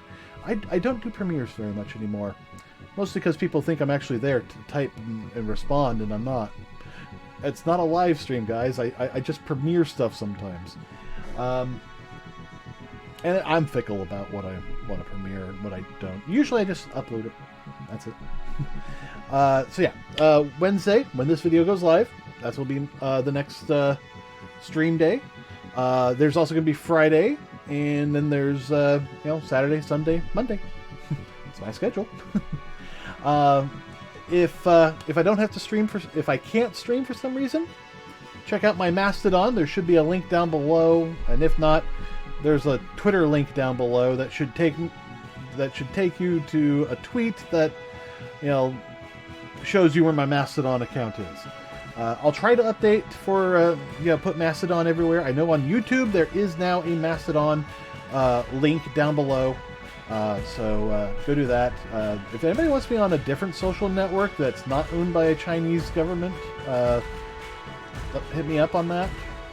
That's why I'm avoiding things like Instagram, TikTok. Well, Instagram's owned by Facebook, and I don't like them. I left long ago, and every time I hear about a problem with them, I'm like, well, he's just proving me right for leaving. The sad part is, Facebook is good, for like business use and stuff nowadays. Yeah, it's also why I avoid, TikTok and things. They're owned by Chinese, nationalists. I'm sorry, I don't support the Chinese government. I support the people, but not the government. And the government seems to own everything in China, so I'm hesitant. Alright, that's enough of me rambling. That's enough of everything else. Wish you all have a wonderful day. Don't forget to like and subscribe on YouTube. Both accounts. We have @Kjasi, which is my edited channel. I'm trying to get a video out every week. May not make that, but that's my goal for this year, is to try to get about 4 videos or more out a month. So roughly 1 a week. And don't forget to like and subscribe on the Uncut channel, Kjasi Plays Uncuts. Links for both of those are down below in my account, or are available on YouTube. Just easy to find. You're probably already here, so just go to the @Kjasi. This is @Kjasi Uncuts, and I hope you all have a wonderful evening. Good night.